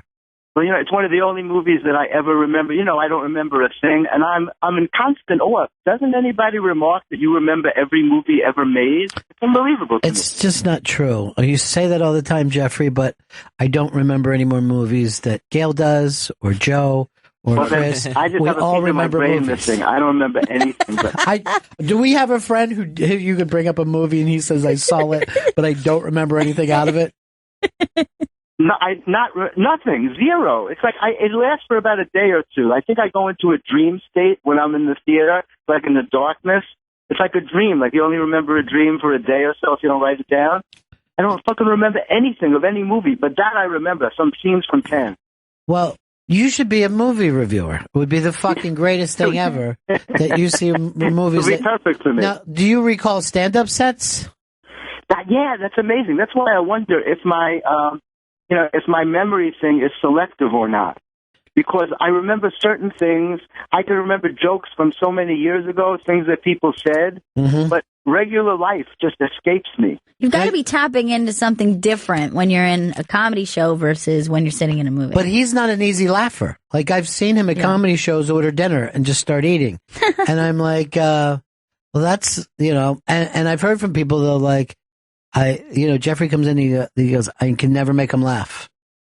It's so weird, and I want to laugh. I you know what it is? Look, I'm at this yoga retreat now, right? And I get a sense of how, if I ever needed confirmation that I didn't fit in anywhere, this is it. Because, like, people are dancing wildly, and I'm standing on the sidelines in a sport jacket just watching them. Well, are they dancing or are they doing yoga? Well, it's a yoga dance. Like, suddenly they put on music, and everyone is inspired to move, and they're jumping and leaping and flipping each other around. Why are you at a yoga retreat, Jeffrey? The last time I danced was at Sammy's Romanian when we danced around the restaurant. Oh, yeah, that was great. And then you had a heart attack, and Chris cracked his head open. That was the finale to the evening. Now, you loved that dance when we were all doing that. You had a ball with that. It was fun for me because I allowed myself the freedom to do something. Like here, I'm just looking at people, and they're like, "Don't you want to do this?" And I'm like, "No." It's mostly girls, and girls find it easier to go out and dance like that. Men, I just always think they look stupid when they do. Well, when they do I that. always have my saying is dance like everyone's watching. Mm-hmm. You know, just a really so you really nail it. Yeah. Every time you go up. That's how I dance, like everyone's watching. See, here's the kind of dancing. Like, if you had to say, everyone always says that Michael Jackson was the great dancer on stage, but I would prefer what Prince did, or what Mick Jagger did, or what Elvis did, or Tina Turner, where you're just fucking dancing crazy. Yeah. I can't stand to watch that step dancing. It's one of the reasons that I don't like Bay. I don't like Lemonade as much as you do. Right. So you don't like a rehearsed dance. Because you're like counting. Something like... Who the fuck wants to count while you're listening to the music? One, like two, three, James four, Brown five. was amazing, right? Yes, James Brown was unbelievable. Amazing. Yes, amazing dancer, and who influenced Prince to dance that way? Prince always said that. No, you're completely right about that. And you should bring that out to some of those yoga whores who won't make you finish. Now, do you do the yoga, Jeffrey? I am so uncomfortable here. I can't tell you. I ran back to my room. They put me in like a rustic inn is the only way that I could describe it. A rustic inn. Yeah. It's more like an out than an inn. And Okay. It's horrible. You're not a camper. Good. You're not I'm a person who camper, enjoys but camping. everything is- you know, and I go to these workshops here, and they're 2 minutes in, and they're like, turn to the person next to you and share your life story or something. And then they have you massaging strangers. Like, just turn to the person next to you and start massaging their back. I'm like, I can't do that. And I have to do it because I don't want to be that weird guy that walks away. So I'm stuck doing all this shit, and it's crazy. Jeffrey, here's the thing. What helps people dance and loosen up? Is massaging a stranger? No, it's drinking. Let's be totally honest about it. I've never run into a drunk who says I'm not a very good dancer. Yeah. Drunks feel like they're the best possible dancers. Makes them feel confident to be free. Yeah. And then... Now, you know, in the thing of craziest night of your life, because we were getting back into, you know, some of these drunk stories.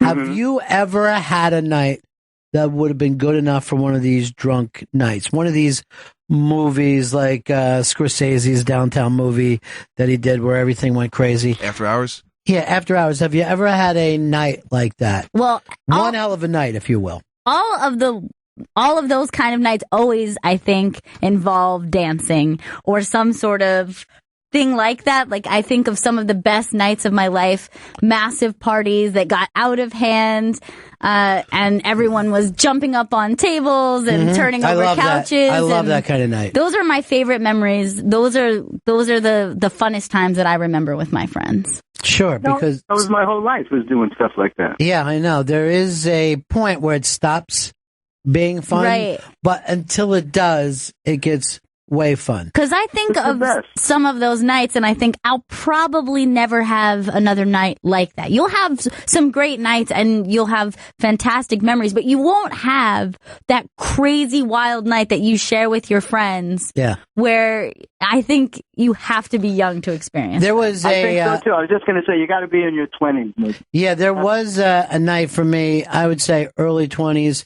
Two of my friends get busted. They're in a thing. We just have to bail them out, and it's some kind of, you know, easy enough thing to do. But while we were there and we were bailing them out, the cop who was on duty, I stole his hat and his little desk thing that has his name on it. And then we're like going home and we're just wearing it. And then the next night I was sitting at a table with the desk thing in front of me and the hat on. And that's where you just feel like that weirdness of somehow you're beating the system, even though you aren't. I'll give you another one. I don't know if anyone can beat this. I think I brought it up on the air before, but from New York to Jersey, it used to be cheaper you could be younger to drink in Jersey. You could be 18 in Jersey and you were 21 in New York. So, and then also you could just get somebody's, back then they didn't have a face on the license. So you could get an older friend or a brother or whatever license and just show it to anyone. There was no way to say that wasn't you. And, So we got really drunk, and I remember we were eating White Crosses, which is this gut-wrenching fucking speed. And we finally leave there, and we're just drinking like animals. And I'm kind of graying out the whole night. And we're driving down this fucking country road. And literally the last thing I can remember is seeing like lights, like they were cop lights and fire truck lights. And that's it. That's the end of my memory. Yeah. And then the next day I just get up and walk up and I see my friends. Everyone's hanging at this place that we always meet. And I'm like, what a crazy night last night was, right? And everyone's just fucking pale. Their faces are pale. Their faces look like tombstones. And I'm like, hey, what's going on? And they're like, last night. And I'm like, yeah, it's crazy, right? Yeah, real crazy. And I see no one is like feeling enjoyment but me. And I'm like, what's happening? And they're like, that guy. And I'm like, what, dude? And they go, the guy in the car who was decapitated. What? So we had pulled up on this thing. Cops were already there. We get out. Some guy had a fucking car accident. His fucking head came off and rolled. And I'm like, did I get out of the car? And everyone was like, yeah, you were standing right up there. The cops told you I had to get back. I didn't have a single recollection to this day. You saw a decapitated head and you don't remember it. Yes. Or like you consciously don't remember it, but there's a part of you that remembers that. Do you remember every blackout you ever have? The answer is no. That's like saying you know that you were operated on. It's probably true. Yeah, but there's a part of you, like there's a part of your being that has that memory, but you're unable to access it. I had that CAT scan when I blacked out during the Christmas party. Don't remember that at all. Yeah, you don't remember anything. No, right? From that night. That's your one hell of a night. My 9-hour blackout where I'm wrestled to the ground by EMTs. I doubt if I'm gonna just say we'll do the one hell of a night. And can we get this sponsored, Chris? Yes, we can. All right, 844 Rock God, 844 Rock God. If you can beat the blacked out and don't remember seeing someone decapitated. Now, by the way, this doesn't have to be a bad story. You know what I mean? Yeah, one hell of a night could be the greatest night of all time. Or you could be like, hey, you know what? We can actually can we give concert tickets out? Yep. Yeah. It could be, you're right about that. It could be your great fun. Everything came together. Met a nice girl. Fell in love. Doesn't matter what it is. Ours just happened to be darker and uglier. And I know, Jeffrey, I know you're up there at Tanglewood, dancing around like that. But do you think that you have a one hell of a night? Do I think that I had one or that I'm going to have one? No. Do you have one that you think you could tell, that you could put out there that could win? Well, I don't know that it would win, but it's kind of up there. Well, give it to us, Jeffrey. Stop making us pull teeth. Well, I was, I always like to be on a list to get into a club somewhere, right? And so this is a long time ago, and I had decided that I was going to try and go totally straight to a club, right? And so there was this new club that opened, and I was kind of nervous to go because I wasn't on a list or anything. Yeah. And I showed up. I went to some other club first, and then I wasn't even sure where the new club was, but I followed some friendly-looking people over where they were going, and I see a club, and it's got velvet ropes, and there's no name on it.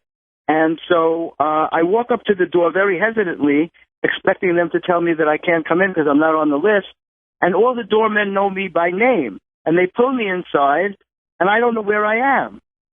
So it's really awkward. So I see somebody that I know, and I said to the guy, listen, I know this is going to sound weird, but where are we? And he says, you're in, I don't remember the name of the place. He tells me where I am, and that's the place I wanted to go to. So I said, oh, I know that. I was just fucking with you. Then I see some other guys that I know, and I said, listen, I know this is going to sound weird, but do you see me here a lot? And he's like, you're here all the time, man. And I was like, fuck, I was frequenting a place I never knew I was there. Because it was after hours. No, it was a regular hours place. It was a regular place that was open. I never knew I was there. Jeffrey, this is the time that you go, it's time to stop this lifestyle. It's definitely time to make a change. I swear to God, I never knew I was there, and I'm hanging out there all the time. All right, Jeffrey, I'm going to take some of these other calls, though, but thank you very much, buddy. All right, Jeffrey's he basically turned into another person once he started to drink. It's like finding out you have a secret life. And it seemed like he turned into a cooler, better person. A person who could hang out at after-hours clubs and get along with people. Here is Mark in New York. If we like your story, we're going to send you to the One Hell of a Night tour. What do we got? All right, I'm calling an audible because your story, Ronnie, was damn intense. So I think I got one better than that one. Mine is kind of shameful that I missed something that should be a great story. All right. So I just got out of the Army. I guess it was April of 2005, and December of that year, I had just gone through a breakup.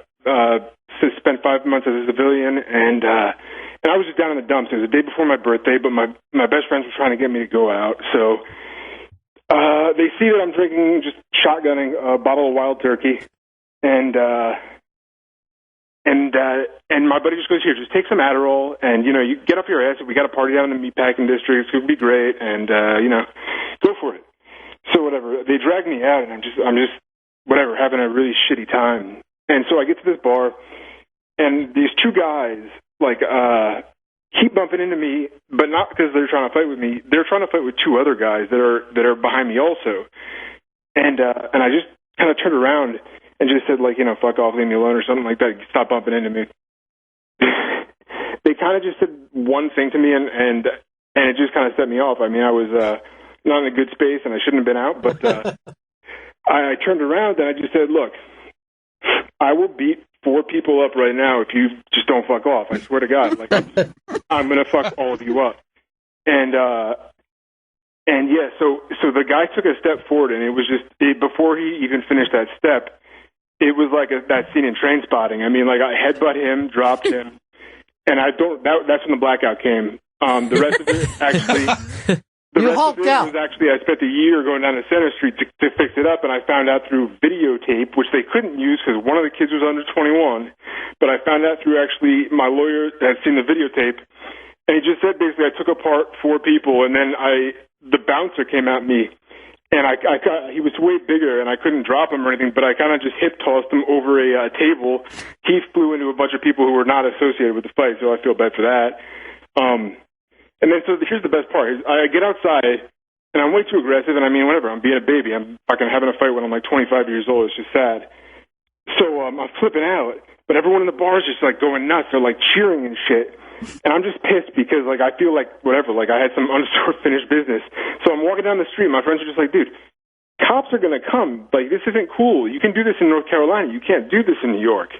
And I don't seem to get that. And basically, from every angle at the block, 4 cars come in on me, and I hear shotguns getting racked. Cops come at me.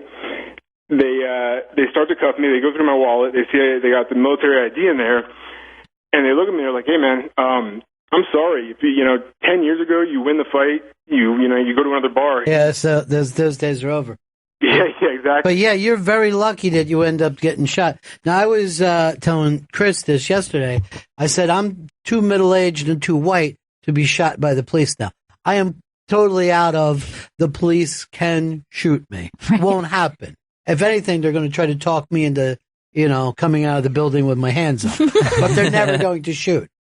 Younger people, you're still in that thing where you could be shot. Oh, yeah. You're still very shootable. It's not worth it to shoot me. The lawsuits will be crazy. It's time to open up the line for One Hell of a Night. Come on, dude. Don't fucking read like you're a baby. We're already doing it. Here is Dan.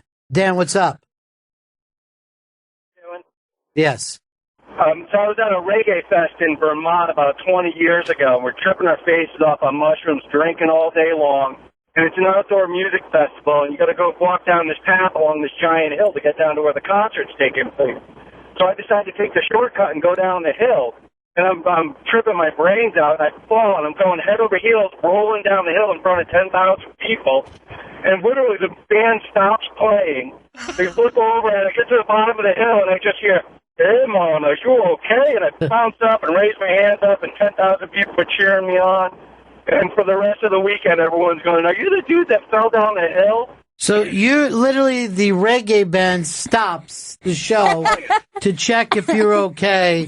They watch me fall down the hill. You just won tickets to the One Hell of a Night tour. It's Bad Company and Joe Walsh. We got a few more pairs of tickets to give out. 844 Rock God. Tell us about one of the craziest times you've ever had in your life for a chance to win tickets to One Hell of a Night tour. Joe Walsh, Bad Company. Here is, let's go over here to Tyler in Jersey. Tyler. Yeah, Ronnie, one of the best nights ever for a Philly kid could possibly be. I went to a bar and ended up with Maurice Cheek's daughter.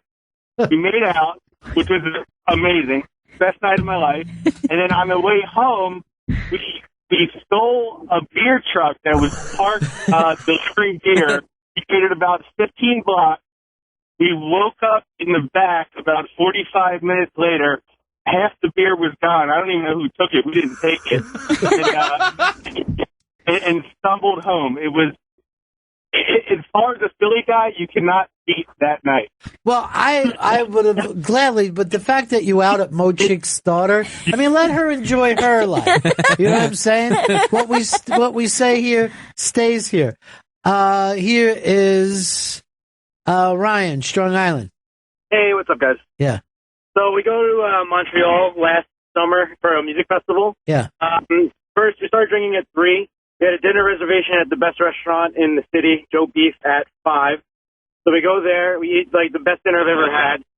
Go to the strip club, spend an entire working day in the strip club, 8 hours. I fell asleep at some point, so I wake up to my friend slapping me in the face with my head on the stage. So I go outside, need to wake up, buy Coke from some racist drug dealer on the street. My friends take all the waitresses back to our hotel room, get kicked out, go to her apartment. And then by the next thing I know, I'm fighting with my friend in front of her house at 9 a.m. One friend is having sex in the living room, and then in another room, my friend is having a three-way. And then I just walked home. So you sound like they had one hell of a night. Not so much you. All right, 844 Rock God, 844 Rock God. It's about the craziest night you've ever had. Chance now to win tickets for One Hell of a Night tour. Joe Walsh, Bad Company, Spencer in Florida. Yeah. Well, first of all, I've had a lot of crazy nights, but this was the best night. Hitting on a girl at a bar, college bar, and we go outside. She said she has a little weed outside, so we go out to smoke a joint. While we're out there smoking, I was sitting in the passenger seat. Her friend comes and rips the door open, and she's drunk and jumps on top of me and starts making out with me, and says, "Let's get out of here. Let's take him home." So we go back to their place. The girl that was making out with me is on the phone for, I don't know, however long. So I start making out with the other girl. Yeah. She gets off the phone. Long story short, we threesome and find out that they're sister-in-law. And one of them, First of all, talk about burying the lead. You know what I mean? Yeah. You just banged sister-in-laws, and we're hearing about all this dull shit. When you go, long story short, that should be the point of anything that you're trying to win tickets for. Now, Gail, I saw you be grossed out, but being with sister-in-laws is not like being with sisters. Hot. There's nothing weird about it. Why? No, nothing. You had nothing to do with any arrangement that was made in a church. That's like saying, "Oh, gross! You had sex with two girls that knew each other." Here's Dave in Columbus. Hey, guys. Yeah, it's a one hell of a night game, buddy. Your chance to win tickets to Bad Company and Joe Walsh. What do you got? Hey, years ago, back in the 80s, used to go to the Kentucky Derby every year. And this year, the year I went, I had an old raggedy Scooby-Doo van, more or less. But anyway, got all tore up down there, drove all the way back 220 miles without even knowing it at night. Woke up on someone's couch out in the country with the shotgun to my face at 6:30 in the morning. My van's out on the road, got all kind of speed and everything hidden inside of it. And the guy goes, "Don't move. I'm calling the sheriff." The sheriff came. They took me away and took me to jail. And I have no idea who the people were, how I got there. But the guy really had a hot daughter, though. That's a good thing that came about it. You know what? This story is so pathetic. I'm going to put him in the winners. It's just horrific. You know what? So this now you could say, you can tell this terrible story, but then go, and I ended up winning tickets to One Hell of a Night with Bad Company and Joe Walsh. So now it's all better. Yeah, it's all better now. Tom in Long Island, what do you got for the One Hell of a Night contest? So about 20 years ago, I'm in grad school, real high stress, high tense situation, finished finals, going to go out, blow off steam with my friends, one of which is smoking hot, looks like if you took Pamela Anderson and Daisy Duke and you know, mix them together. So we go out, we tear it up. The next day, I'm flying home for my engagement party, where we have at my future in-laws' house. And I have my camera with me, and we're all taking pictures and everything. And then a few days later, I go back to grad school. A couple of days after that, I get a call from my fiance, who is not too happy, asking why her mother is developing film of pictures of me and this girl, this hot girl, Trudy, naked together, dancing around in my apartment. So you gave pictures to your mother-in-law to develop? No, what? I just brought my camera home, and we took pictures at the engagement party, and it just got mixed in with a bunch of other used. You know, when that roll got used, it wound up on the kitchen table or whatever. First of all, listen to how dated this is. It's developing pictures.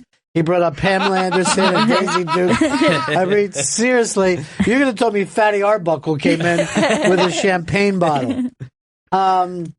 Here is John in Brooklyn. John. How you doing? Hey. Love you guys. So a couple of years back, we were at Rutgers for a Halloween party. I was dressed as Marty McFly, and my friend was dressed as Biff. And my ex-girlfriend kept calling me, trying to get me to go out, and I was trying to avoid her the whole time. Wound up meeting up with her, get into this huge blowout fight, and I turned the corner, and some guy and I'm belligerently drunk at this point, and some guy said something like hello to me. I didn't even realize what he said, and I thought he was like messing with me, so I punched the guy in the face. His glasses come off. My friend grabs me. The guy falls down. He drags me out of there. Wind up getting into we run into another person. He gets in my face, starts talking to me again. All just people horribly drunk on Halloween, just off their ass. So anyway, the guy shoves me and pushes me. We wind up getting into a fight with this other guy. My friend takes him to the ground, still dressed as Biff.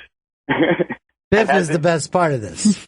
Yeah, the guy dressed as Biff is getting in fights every day. Oh, it's unbelievable. You have to see this. So anyway, my friend puts him in a chokehold, and he's got him on the ground, and the guy's trying to punch him in the head. So Biff winds up biting this person like a dog, and literally ripping his forearm, trying to bite through this kid's skin. So anyway, he's still a much bigger kid, so he's like, kick him. So I'm wearing these chunky ass shoes like Marty McFly, the white high top. Yeah. So I wind up kicking this kid. We knock the kid out, and a car pulls up immediately, and it's all this kid's friends, and we're like, oh shit, we're in for the beating of a lifetime. Right. So anyway, we think really quick, and we're like, oh man, your friend started a fight with us, and we're just trying to figure everything. We just try to stop him, and they're like, oh man, this guy does this all the time. We'll take him away. And just drags him into the car, and we get away scot-free. Dude, first of all, I'm going to give it based on Biff, McFly, and the great lie that you got there. When the cavalry shows up, how the Indians talk their way out of it, it's beyond me. You're going into the prize closet. You pick up tickets to the One Hell of a Night tour. Joe Walsh, Bad Company, or Bad Company and Joe Walsh, depending on what night you happen to see, right? Exactly. Yeah. Are they flip-flopping the headlining set? Yeah, that's what they're doing, yeah. That's always a great idea Classy. to me. Yeah, I It's like classy. that. Yeah. Respect. Yeah, it is. It's about respect. And it gives the people who are only there for one band to leave or show up when they want to. Here's Chris in Maryland. I think we got a couple more pairs of this left. Chris, how are you, buddy? How you doing? Yeah. So, my story is, I'm from Maryland, from Baltimore. My buddy is Irish guy, diehard Ravens fans. We get tickets to Super Bowl. Well, in the hotel rooms, it was kind of last minute, so we get an RV. Long story short, we get down to NOLA, get the last spot in, like, the last parish. And so we're like, all right, cool, we got a place to park the night before the game. We're like, well, let's lay low tonight and get an early start. So I get up at, like, 7, head down into the corridor, decide to grab brunch, start off a little light, and then start drinking. Well, game time rolls around. We took in a 750 of Red Stag Jim Beam into the stadium. Finished that there. So game ends, Ravens win, we're losing our minds. And then obviously French Quarter's going nuts with all the Ravens fans. So we decide that we can't drink anymore because we're feeling bloated. So we make the smart move to just do shots and drink bottles of water, alternating. Yeah. Well, they did something in the stadium where they pretty much juiced everybody's phones. So nobody had battery power really after the game. So at one point, I guess it's maybe an hour after the game. And at this point, we've just been drinking since 8 in the morning and God, like 8 at night. So we get through our third shot at the swamp. We walk out, and next thing you know, that was the last thing I remember. For about 8 hours, I somehow wake up back in the RV with my buddy, and he's sleeping on the upper part, and I'm on the lower, and his phone's been ringing. And I was like, dude, answer this phone. So he answers it, and all of a sudden he looks at me in his Irish brogue. He goes, well, F. We didn't spend $3,000 last night at Walmart, did we? And I said, man. I said, what are you talking about? And he goes, well, let's replay the night. Well, we both realized that we had no phone battery. We don't remember anything from about 9 o'clock till about, he said he remembered being in some type of Jeep at 7 in the morning. This is what, like, being in the Vegas movie. He had lost. This is fucking hilarious. All right, thanks, dude. Here's Jeff. Jeff in Nebraska. What do you got, buddy? Hey, Ron, we're just getting hammered one night, live in Nebraska, out on the farms, went to a buddy of mine's house, found one of the old push mowers in the garage. You can actually see the blade go around, mower. We threw it in the back of a truck, took it to the top of the hill out in the field. I jumped on it with my legs spread in the front and holding down by the blades. Got about halfway down the hill, cut the path, and took my left, not middle finger out, my ring finger out. Dude, so, there was no fucking reason to do this. Why did you do it? We were doing it to make the trails going down the hill. They look pretty cool from the bottom. Oh, my God. Jesus. Oh, my God. So you're laying there with your fingers all over the fucking place. Well, I was freaking young and dumb, and liquor doesn't help at all, so... This is hell night, not one hell of a night. I know, Jesus. Oh, God. There should be one hell of a night should be some fun to this. Not just forcing your fingers into metal blades. Oh, God. Here's Rick. Rick in St. Louis. Hey, Ronnie B., how you doing? Well, it's the One Hell of a Night tour. Hopefully your story's good enough to get you in this, to pick up tickets with Joe Walsh and Bad Company. That'd be great. I just want to give Gail a real quick congratulations on her journey to the Oscar. Listen, this was about 35 years ago. I've been touring with bands all my life. And anyway, after when I was drinking, I used to go out every night after the show, pick up, whatever. Long story short, when I went to go back to the tour bus the next morning, I picked up this girl that was like 6'3". That's all I remember. Went back to the bus the next morning, everybody's looking at me kind of weird, and I'm like, wow, what's it? They started calling me transvestite. Apparently, I picked up a transvestite and spent the night with him/her and didn't know about it. And to this day, Ronnie, 40 years later, those guys in that band still call me transvestite when they see me. What band were you touring with? I don't want to name the name of the band. Is it a well-known band? Yeah, I was out with Nazareth, Leonard Skinner. We did a bunch of stuff. Thin Lizzy opened for us and stuff. But, I mean, I'm not going to say which band I was with at the time, but I do front of house sound. But anyway, But would we know the name of the band? Yeah, you would know it. All right. You're going to go out and see Bad Company and Joe Walsh. And oh, great. It was a Hair of the Dog tour in 1976. Nah, you're messing with her. All right, we got to quickly look up Hair of the Dog tour and see who was opening for them.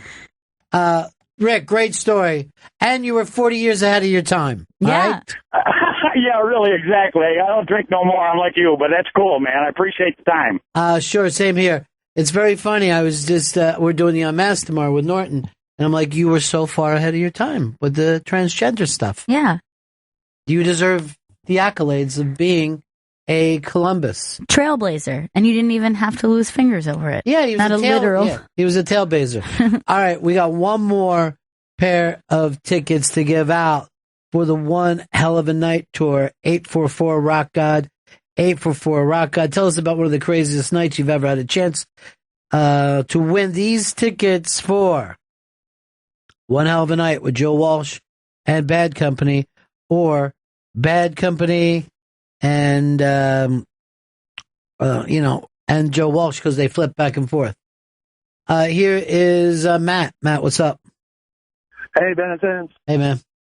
Hey, I went to a field party with my sister and my brother-in-law a long time ago. We were drinking and they had a bonfire. By the time they were ready to go, they asked if I wanted to ride home, and I was like, no, I'll catch a ride from somebody else. Well, after a while, I couldn't find anybody. I started finding dead trees to throw in the fire, and the flames shoot out about 20, 30 feet in the air. It lights up the field, and I realize everybody's done paired off and is screwing in the field, and I'm by myself. Stuck without a ride. The exact opposite of One Hell of a Night. Here is Mike in Mass. Mike.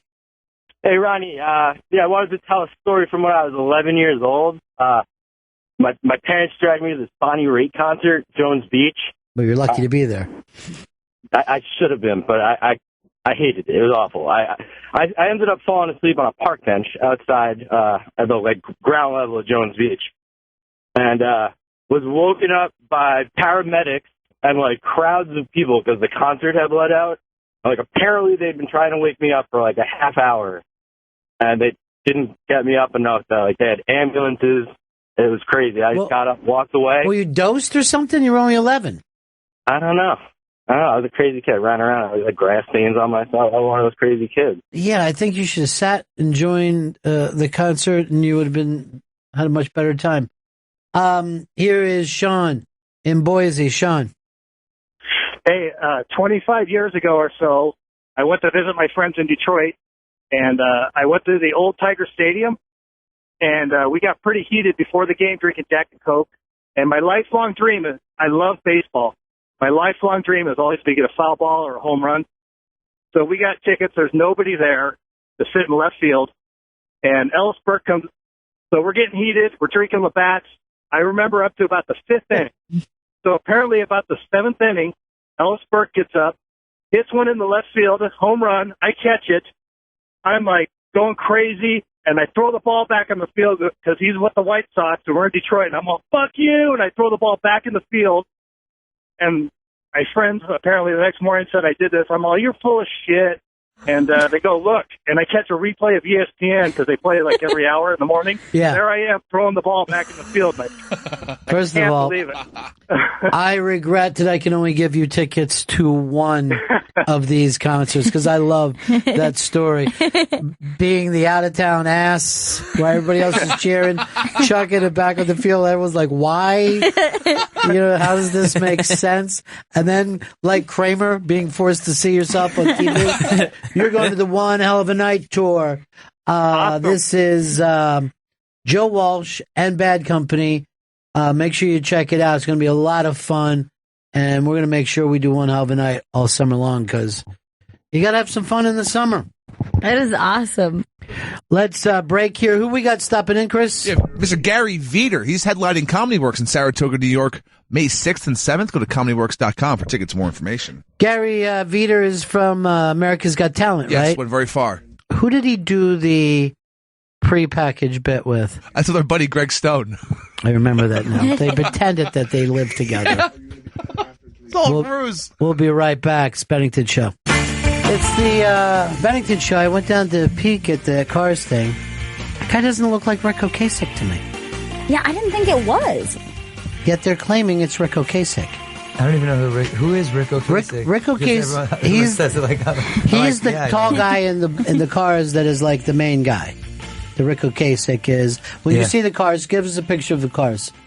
He's the lead singer, songwriter, producer. So you think this is a fake one? I'm not going to call anybody a fake, but I consider Rick Ocasek to be very, very tall. And he didn't look that tall. No. Yeah, he didn't look that tall either. How tall? Can we look up how tall he is? There you go. How about that? I would like to say, because I'm going to say Rick Ocasek is at least 6'5". He was like one of those 6'5", 160 guys. How tall do you think this guy was? I thought he looked like about 5'9", 5'9 and a half. Some kind of, he didn't even look like a doppelganger to me, like the guy who got hit for looking too much like Shia LaBeouf. Yeah. You see that story? Right, yeah. I saw that. Some guy in a train station in New York, he looked too much like Shia LaBeouf, so the guy punched him. How tall is Rick Ocasek? 6'4". Okay, I'm off by an inch, but...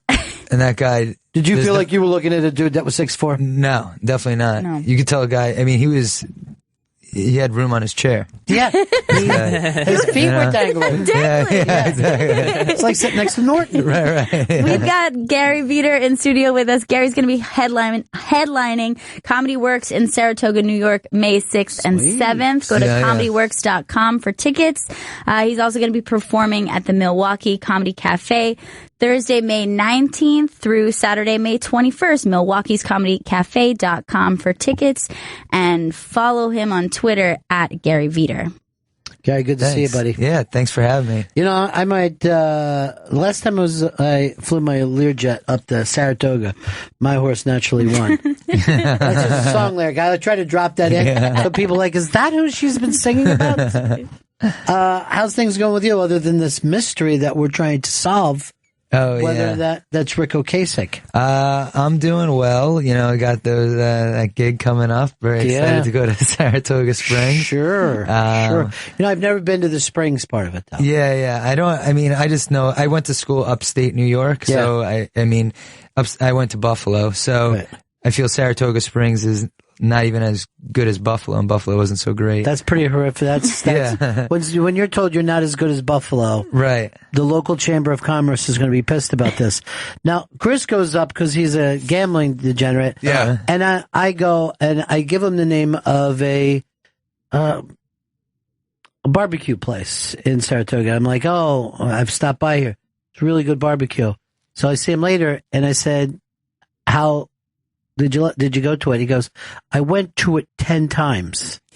Every meal. How many days was he there? Yeah. How many days were you there? 2.5. No, you were staying at your friends. Yeah, I said it was crashing. And you went to the track every day. Oh yeah. And you went to this barbecue place for lunch before the track, and then dinner after the track. Yeah. And I had to point out, and he goes, thank you for that. I go, I'm pointing this out to you. I didn't recommend that you go there 10 times. I don't recommend that compulsive in any restaurant. No, that's not what, yeah. It is great barbecue, because I also go there once a year as well, because I go upstate to Lake George, and then on the way back, we always stop and see. What's this place called? A race. What's the name of it? PJ's. What is it? PJ's. PJ's, yeah. PJ's. It's actually gotten larger. Yeah. It used to be smaller, and then I guess the word got out that a guy had been there 10 times in less than a week, and then it was like, this is, great. They also have that great soda there.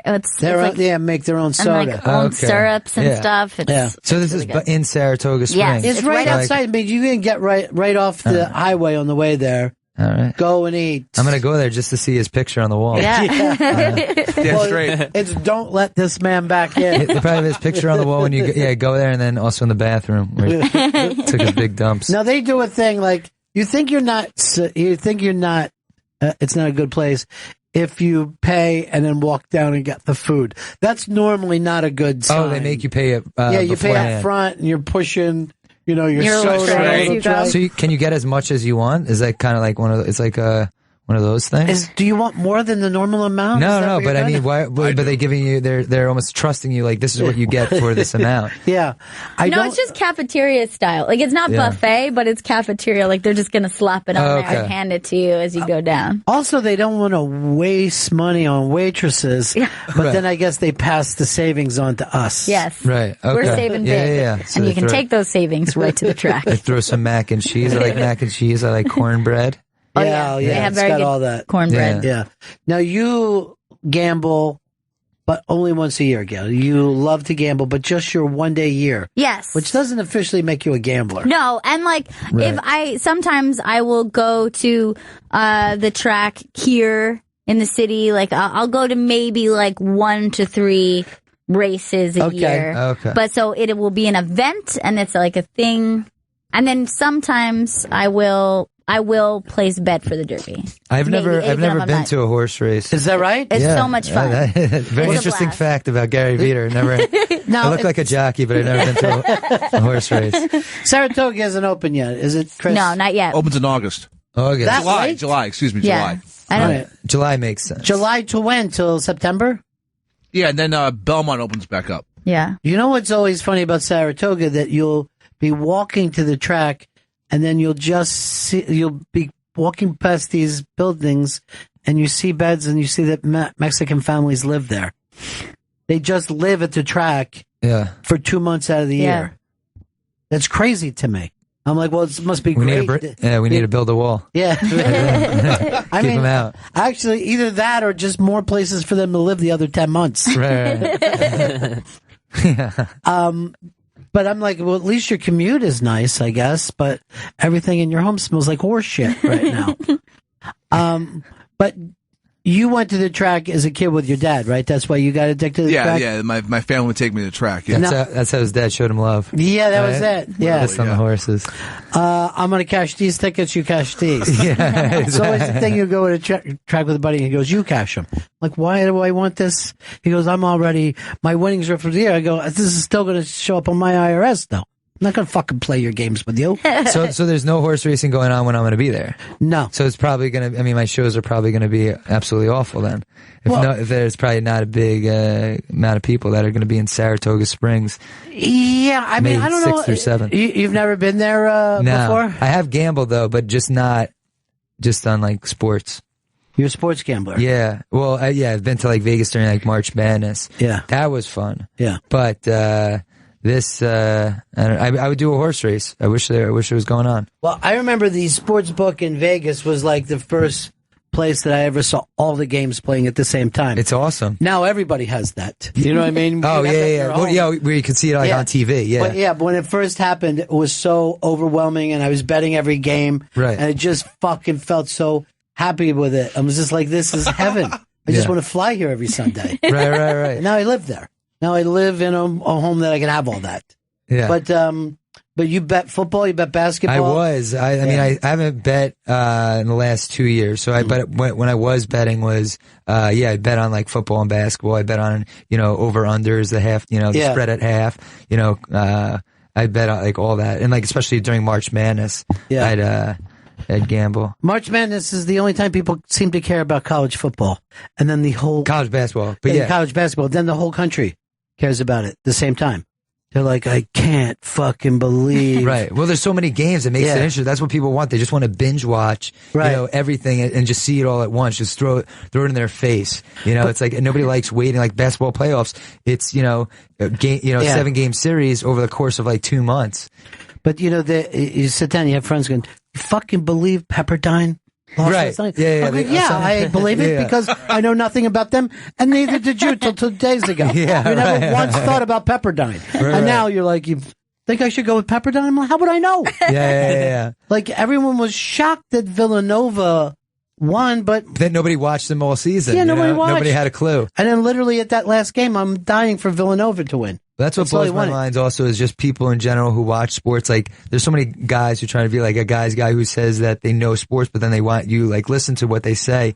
And not that I'm the most knowledgeable, but when you know more than somebody and you know they're bullshitting, you're just like, this guy's a piece of shit just for, why do you have to act like something you're not, you know, if you're, you know, acting like you like sports and, you know, you follow it, you know, all the way through. Well, you know, I've heard people on this show quote things that I heard on ESPN the night before. Right, you know, exactly. Like, what is that? I get ESPN plagiarism. Too. Really, yeah. You're not giving me anything. Right. You just hear it, you're like, okay, so that's how you say things to sound like you like sports. Right. But I know. Well, guys, they do that with people do that with the news too. I mean, nobody really knows. That's why nobody knows what the hell's going on. You know, they just hear what other people are saying. Well, this Trump thing, Trump thing proves that everything we ever believed, is bullshit. Exactly. Everything we ever believed, like even what we believed about Fox News. Everybody who said Fox News cherry picks who they want. Apparently they don't. You know what I mean? Apparently they have no power at all. No one seemed, and even they were asking the Clinton people, are you happy to run if you run against Donald Trump? And they said, we would have said yes, but now we just don't know because people don't get mad at Trump the way they get mad at other people. You know? Right. Yeah. They don't hold on to it. They're like, hey, sometimes he says crazy shit. Yeah. He says some bad they stuff brush about it women. off. Yeah. So he doesn't mean it. They just go, he doesn't mean it. Plus, he's bringing the jobs back. And I go, how? Yeah. How is he bringing factory jobs from the 1960s back? Those people don't know what's going on. Yeah. They don't know, and they have a right to vote, which is crazy. Yeah. It's like if you don't know what's going on, why are you even voting? You shouldn't have a say at that point. You almost think there should be a little test whether there or not people should be voting. Yeah, I mean there is a test for everything else. It's like, okay, you're an American, but do you know what the hell's going on? Right. What makes you qualified? That makes you qualified? Just because you came out of a vagina that was in America? An American vagina is what we all needed to get the lucky break. That's It's the lucky also the break. name of my biography. Yeah. It should be on the flag. It's just the vagina. Yeah, just the vagina. Little kid dropping out. He's got his thumb up. Maybe put one of those Uncle Sam hats on. But it is very hard for the things that we're like, well, we're very upset in this country because some transgender people in North Carolina can't take a shit in the ladies' room, and then you talk to somebody from the other, and they're like, "Well, we can't get fresh water." In our, my kid had diarrhea and died, so we don't have the same fucking problems. Yeah, exactly. It's crazy how lucky Americans are. Yeah. And even today, well, it's crazy that those two, how different, how opposite those two things are. Yeah. And there's still two problems that people talk about. And it's whatever the media decides to talk about that makes it, the topic. It's like if you want to talk about Flint, you talk about Flint now. Right. And then the transgender thing, next week.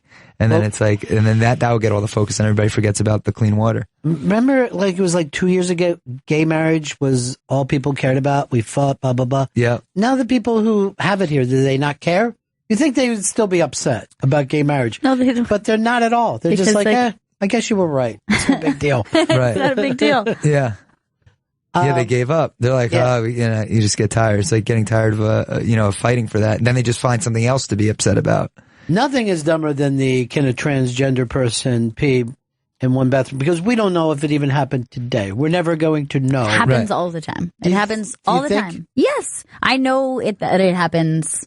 I'm aware when it happens. It's happened, from living in New York. Yeah, going to a it club. happens all the time. Yeah. It doesn't. So I think they should. So should they be able to? They should be allowed. Here's the thing: if you're a male transgender, that means that you were a female originally, born a female.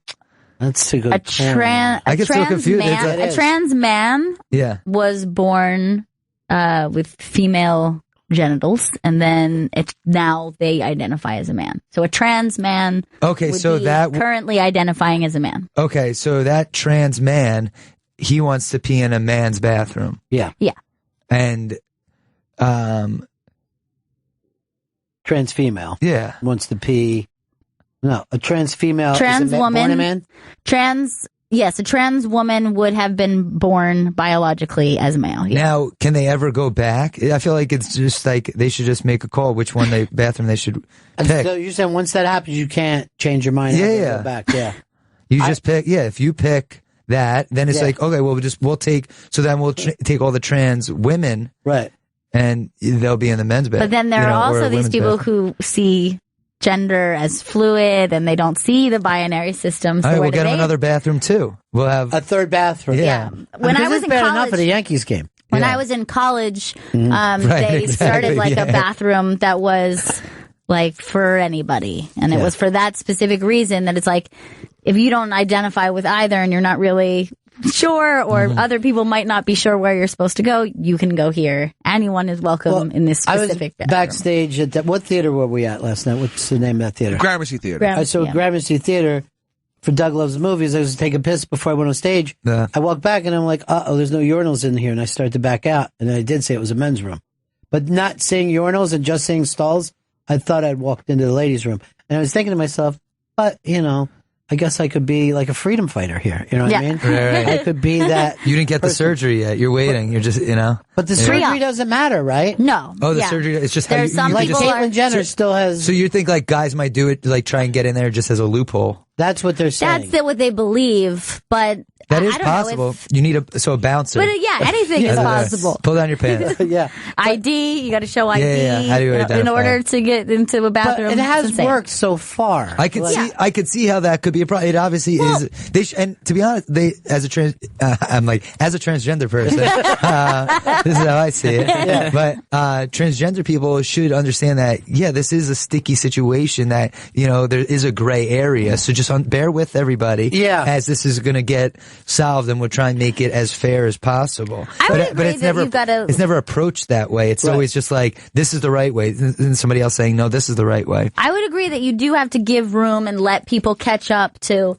a Right. new way of thinking. But I think that men dressing as or sneaking into women's bathrooms is something that can already happen. I don't think this will change it. For example, when you I said might pick it up a notch. Yeah, I mean, if this goes legal. I mean, you said that That's when right. you were doing those, the grand jury thing, Yeah. and there were guys who were doing like peep You're right. cam I've seen when I was on grand jury, guys had snuck into the train station, and they were doing upskirt or underneath, taking bathroom pics the stall, of Long Island girls heading back.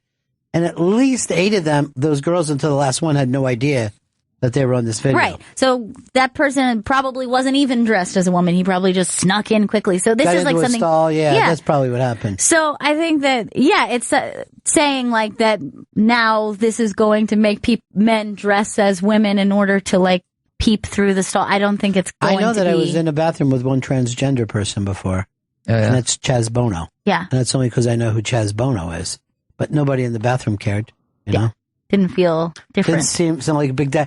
Also, I've been in a bathroom and guys have brought their daughters in, told them to look at the wall while they peed. Yeah. Because when a dad has the kids out, what are you going to do? Yeah. So you just get them to walk at the, look at the wall. Yeah, I mean, as long as everybody keeps to themselves, I mean, there's a reason for dividers. Like, Yeah, we have dividers. It's not the trough anymore. Yeah. The old trough system. Well, they had that at the sports games, That's like, I never got that. Because everybody just unzips and just pees next to each other. That's what we had in my elementary school. We just had a trough. Yeah. And then everybody would basically try to see who could piss the highest. We were only in first grade. We were pissing games. Yeah, we were very involved in pissing games in first grade. Now, I thought for a long time that they were all troughs. I didn't understand why have them as individual little pots, or what are they exactly? Like they're little They're urinals. fixtures. They're little fixtures. They work that way. But there is at MoMA, the bathroom there, right? When you eat at the restaurant, it's a really great restaurant. But they have individual toilets, right? But when you come out, everybody, male and female, wash their hands together. And that feels odd to me. I feel like they do that. I've been to restaurants that they like you take a piss. You're in like a little closet that you take a piss in, and then you come out and there's a middle area that everybody could just wash their hands. I'd almost rather that part be segregated in the other part. Why? I don't want guys watching me like do my makeup. Yeah, like, no, it's true. There's an illusion. And also now you're dealing with, there's no divider. You're out in, they make it like, now it's like a water cooler type thing. Like you almost have to, you could have a person facing you that's also washing their hands. That's, awkward. Suddenly we're in the Marines. Yeah. What do you expect out of the Marine Right. barracks? And that's supposed to be a nice, they'll have it at nice places. Only nice so it's places, like, why, I don't get it. There's one place, it's on 58th, I think it's Dow, but you piss into a waterfall. And that's really weird. Yeah, that seems like a little too classy. I was even saying, guys, is this the right? I'm pissing. Not pissing in something. Yeah, that has value. Well, yeah. Fish in there. Koi fish at the bottom. We've got Gary Veter in studio with us. Gary's going to be headlining Comedy Works in Saratoga, New York, May 6th and 7th. Go to thecomedyworks.com for tickets. He's also performing at the Milwaukee Comedy Cafe Thursday, May 19th through the 21st. Milwaukee's comedycafe.com for tickets. What's your local club here in New York? What's your? I'll be at the Comedy Cellar a couple times a week, and then Eastville Comedy Club and Gotham Comedy Club. So you're able to play. No one wants to put an exclusive on you. Oh yeah, like exactly. You can move around. Yeah, well, luckily, because to get an act, like you need to just be all over. I'll do bar shows, around the city. I host a show with comics Mark Norman and Matt Ruby every Tuesday at this bar called the Irish Exit, and we had some pretty big names come by, Louis and Aziz Ansari and Sarah Silverman, to do spots. So it's cool, and it's a free show every Tuesday at 8. Every Tuesday at 8, and you guys just do the show, but if you can get someone else, they pop in. Yeah, well, it will usually always be myself, Mark, and Matt, and then we'll book maybe another 4 or 5 acts to come by, and then hopefully one of those acts could be a big name, but a big name always doesn't drop by, but sometimes they do. Now, does the crowd change when it's a free show as compared to? Yeah, they always change. It's kind of been a thing where we get people who just know that it's there. It's been we've had the show probably there for a little under 4 years. So just having it there, people know that we could always go here and there'll be a good quality show. Yeah. But yeah, definitely repeat people. Yeah. And but it's good because that's where you want to be to test out your jokes. Sometimes people think that if it's free, they don't have to treat it the same way, though. It drives me crazy. It changes, it definitely does change things. If you go, okay, the show's $40, they'll be a tentative. I'm saying this is a very important show. Oh, yeah. It costs me a lot, so everyone quiet down. People definitely behave different, yeah. That's just, I feel like psychology, just knowing, I spent money on this, I have to be on my best behavior. Right. But it also then has a fun aspect because it's especially in this case, it's this is a Tuesday, the beers are cheap, you get a younger crowd, which is good. But yeah, definitely, I'm sure there's times where, it is in a bar that you'll deal with people who could be loud, or sometimes people who will be maybe not think something's funny when it is, because there's no value on that. Yeah, there's no value, but it's weird. I even do that in, let's say restaurants, because you'll go to some places that just give you one oyster, and you're like, man, I better enjoy this oyster. Yeah. But if someone says, hey, it's a bottomless thing of shrimp, you're like, oh, that's disgusting. Yeah. I'm not eating that shrimp. How bad are these shrimp? Yeah, you doubt their product, and I think it makes you sound more desperate. Yeah, exactly. But they do it with apartments in the city too. They'll on the 3rd floor, these places are $1.7 million. On the 5th floor, they're $3.1 million. And I'm like, I got to live on the 5th floor. Right. It's fucking amazing up there. Or if no matter what hotel you're in, you're like, what's the suite like? Yeah. I'm not going to be here long, but I know there's a suite somewhere. Right. Let's take a look at it. A balcony. Yeah. You're like, that's not even as nice as your apartment at home. Still. I love this place because no one else has it. First class, if the entire fucking airplane was first class, it would be shit. No one would care. It's not great being in first class. It's only great if you know someone has worse. you know? Right. Then it's fantastic. Like, I think people would feel better in business class if the last 3 rows had to stand in water or something. Yeah. Like, this is you get beaten in the back of the plane, and they could just watch. I mean, at least we're not like those animals. Yeah. We're here cramped in this small area ourselves.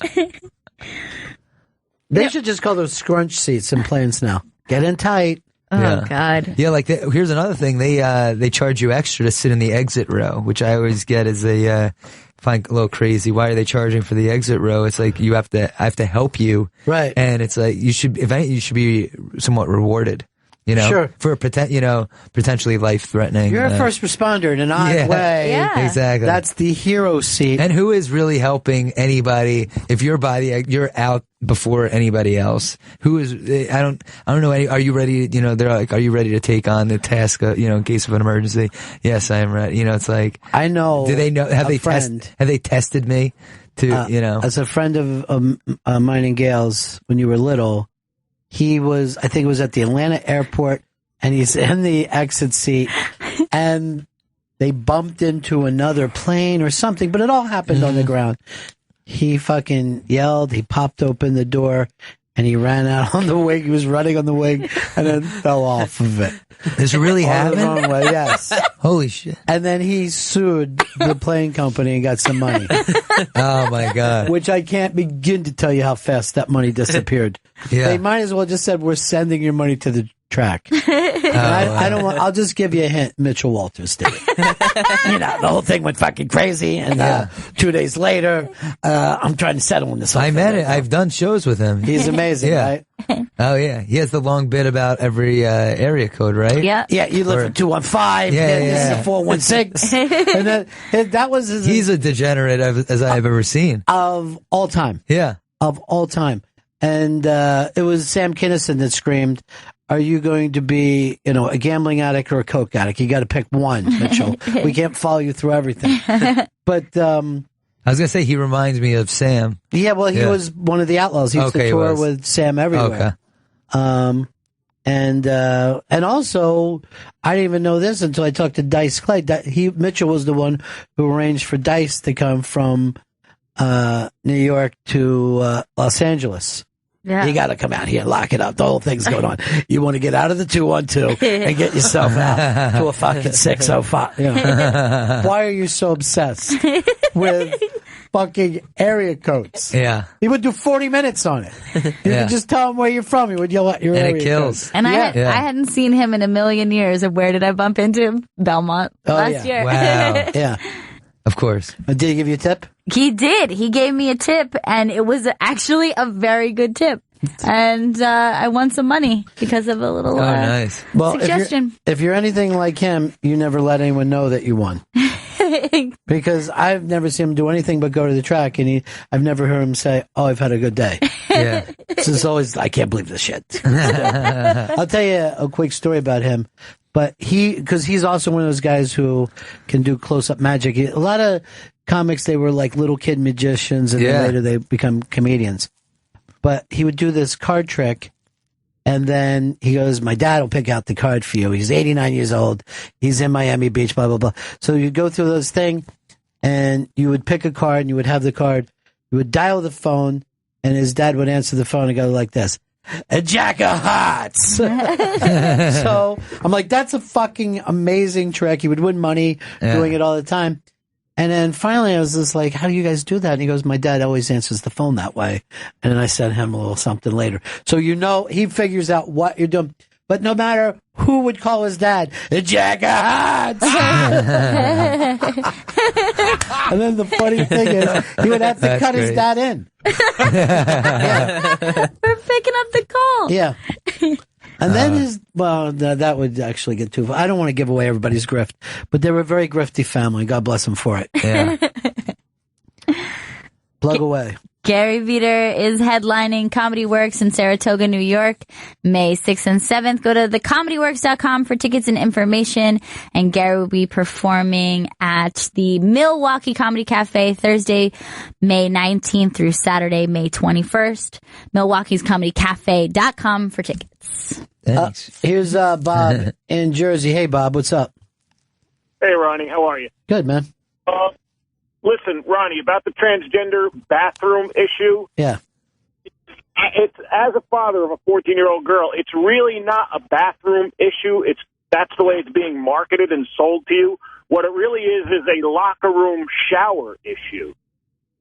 Who cares? The same right that gives transgenders the same laws that give transgenders the right to use whatever bathroom they want gives them the right to use whatever shower and locker room they want in a public facility. And what is it that you're afraid that's going to happen in the locker room? I just don't want my daughter undressing in front of an 18-year-old man, which in high school, 14-year-olds and 18-year-olds, they go together. I'm just not comfortable with it. Yeah. I mean, Ronnie, as a dad, would you have been comfortable when Gail was 14 with a 18-year-old man? He was comfortable.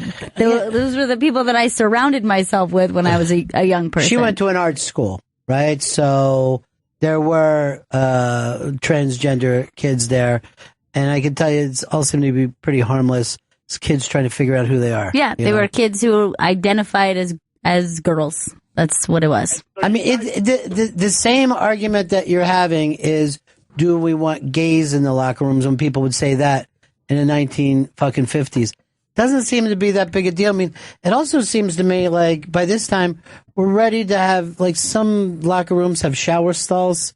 Let's go that way if everyone's that fucking worried. You know? Yeah. I know this, if you work out in the city, there's a good chance that you could go into a fucking steam room where guys are banging. It fucking happens, you know? And as far as the people faking it, and any predator can find their way into any bathroom if that's what they wanted to do. And to say, I don't want these predators in the bathroom with young girls, there's predators who are, walking among us who are in the bathroom with your sons. And, you can't avoid all terrible things. And quite frankly, they're more like predators after kids normally slow play it. You know what I mean? It's an uncle. And those are two different things, a predator and a transgender person. Yeah. Technically they could be one and the same at certain times, but when you worry about a predator after kids, it's somebody who knows them, who talks them into keeping a secret, who, not someone swinging out of a fucking tree. It's less likely to happen that way.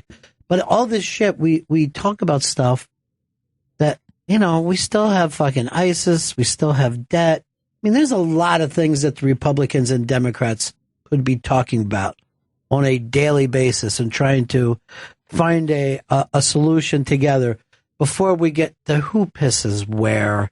Right. In North Carolina, it's not everywhere. Who gives a fuck? Seriously, I don't know anyone in real life who cares about it. Right. Of course this is happening in North Carolina too. The thing is, now they don't get to see concerts there anymore. Yeah, it's just one after another. Then we take the music from you. Yeah. That's it. We take your music.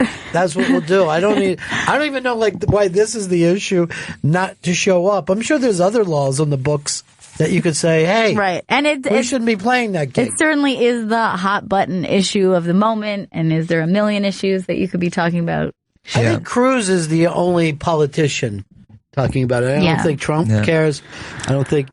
I've never showered in front of anybody. No? Really, when I think about it. Yeah. So I feel like in high school, especially, girls shower together. Yeah. So do boys in high school. I feel like there was a closed. I went to boarding school, and you would have your own little thing. You wouldn't be right there in front of people. Yeah, they have you're still closed off, right? But that would still go for if two girls are next to each other and one is constantly trying to go into the other one's stall. That would be wrong too. Right? That's wrong. That's someone's privacy, regardless of their gender. But Chris, you didn't even have gym class in the city where you grew up, right? Yeah, barely. Yeah, it was nothing going on. I did, and it was just big open showers in the suburbs. And the only problem that it would ever be is in 7th grade when everybody wasn't developing. Right. Exactly. Yeah. You were insecure. Yeah. You wanted some pubes. Oh, yeah. As soon as you got pubes, you're like, everything. Yeah, exactly. Everything's fucking rosy. Yeah. It took me forever to go through puberty. I was so scared. It's like, I just want some pubes. What was the picture we saw yesterday? It was Chris. How long it took him to have pubes. Put up his 18-year-old picture. It's up on the iBang. This is amazing. Who's this guy? Well, it's a guy, right? Yeah.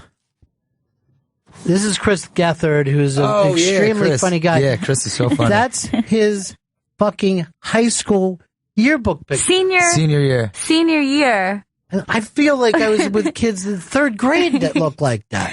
Yeah, that's bad. That's like freshman year. I feel I got to find mine. You felt the same way? Yeah, I mean, it was tough. But I went to boarding school. So my sophomore year, I did it twice. I felt so not ready to get ready for like college almost because by the end of your sophomore year, you're going to take the SATs the following year. So it's like I wasn't ready to like start thinking about college. I took another year. You redshirted yourself. Yeah, exactly. For pubes. Yeah. I'm going to redshirt myself, let my pubes develop. Yeah, exactly. But that's what would help somebody like this. You know, it's like, now Chris looks older. I mean, he still looks young for a 35-year-old guy. But yeah, it took him, you could tell that's going to be tough. That's going to be tough showering with guys who are, older or look older. Don't you think though that you're going to look at this kid and you're going to go, oh man, he's going to host some weird show that's on public access. Yeah. He's going to have a weird audience. He's going to be huge. Yeah. Oh, yeah, he'll be big. Right. In his crowd, they're going to worship him like a god. Yeah. And I remember having gym teachers that were obsessed that you did shower because some kids, they were like, I remember that too. I don't want to shower. I don't want to take a shower. I'm fine. I didn't sweat. Everyone's getting, they would act like Biff, like older Biff, and go out. Hey guys, is he going to shower? And I'd be like, I don't give a fuck whether he showers or not. Just fucking mark me down as president and fucking send it to the vice principal. Yeah. Because he's thinking I don't show up a lot of places. I want to show him I do pretty well showing up at gym. Algebra, I'm not going to be there. Got a lot of other fucking shit going on. But there were people that obsessed upon it. And, when it comes back to, who's gay or not, I think that at least the girls' gym teachers always seem to be gay. Right. Yeah. Pretty awesome. That was a go-to. What's this? That's my high school picture. Holy shit. Put it up. My God. What year were you? I was 17 in this picture. This is my senior year. You look like a fucking uncomfortable girl. Yeah. Gosh, that is really weird, Joe. I'll show I figured I'd be funny in this and put my hair back and then put on a fake mustache. No, I it just regret made it worse. No, that. Let me walk over and take a look. Yeah, it's really, really, what a weird kid you were, Joe. It's scary. I gotta tell you the truth. I probably, if I walked into a bathroom and that kid was in, I would probably rape him. Okay, now I get it. Now I understand where the problem was. God, you were, you thought that was a fake. It just looks like that you were eating something raw. Yeah, like it looks just like you have like kind of food on your mouth. Yeah, it was an orange marker. I couldn't find a brown marker. Oh, jeez. Yeah. Oh, my God, Your parents want to kill you for being that stupid? Yeah. Oh, man, I want to kill myself from years ago. Yeah, I mean, you look like that weird kid. Yeah. Who are even younger. Remember, like the kid who always had like juice on their lip. Yeah, stuck on their upper lip. We get it, Gail. Kool-Aid mustache, they used to say. That's you. Yeah. What year was that? How old are you now? I'm 26 now. So Okay. You actually look younger than that now. Thank you. So I keep getting. Are you going to go back to your 10-year reunion? And then I just want to see if they're like, where's the yeah, orange? we'll see. I mean, I was mustache. getting mistaken for all the little kids here today. They're like, hey, is your parent here? So you got so you have 2 years, right? Till you're 2 years, yeah. And then you're going to come back and probably shoot up the school. Well, I don't know. Nobody will be mad at him if he does it. Nobody ever shoots up their reunion. I don't even think we should hit that's that. holding a grudge, 10 years. I've had enough time to think about this, and you know what? This is the right choice. Yeah. I left you guys. If there was ever a place for me to be mad enough to go back and shoot up, it would be an Eagles game. I would just be like 50 years without a Super Bowl. Unacceptable. I would have to go when they were having a reunion game so I could shoot at them. Yeah. I'm killing. You know what's the team amazing from the is 90s. I saw something with like Donovan McNabb. Now it's like I feel like Eagles like him more because of all the quarterback struggles. Oh yeah. It's like now you could appreciate a guy who at least like got you to the playoffs deep. It's like they were bitter when they weren't winning, but now it's just it's mayhem. Well, tonight starts the draft, right? Yeah. Yep. And What pick do they have? Oh, their second pick, right? Yeah, they moved their way up to second. But it's like what Carson Wentz or Goff, and it's like those aren't any. Yeah, it doesn't like seem like we're we're going to be talking about that guy 15 years from now. I know. It's like you traded your team for that. What was the last big pick that we're like, okay, was it Luck? Was that the last guy? That's like a surefire like thing, we the number all one. agreed as a nation. We're like, yeah. I guess Luck, who went after RG3 went right after Luck. No, but who went like one or who's a big guy besides Luck recently? To be a homer, Teddy Bridgewater is playing pretty well for the Vikings. He was I wouldn't. Typical. That's not a guy you're risking your franchise on. He's a pro. Indianapolis got rid of Peyton Manning. Yeah. He was injured coming back, but to start a surefire thing was Andrew Luck. Yeah, and it kind of made sense, even though. You could understand that move, yeah. You could understand it, but one of them has a Super Bowl ring since, and it ain't fucking Andrew Luck. Right. For the people of Indianapolis. But that was still a good good move. But then if you look at what Andrew Luck did in college, and he was the number one guy, and people knew he was the number one guy for so long. Goff and Wentz are getting mentioned, basically just this year. Yeah. And I don't know. Russell Wilson. He's the guy before Luck. Yeah, but he didn't go number one. Yeah, he was number one. He was a third round. Yeah. He came out and played, but he was that was a fortunate draft pick that just wound up working out.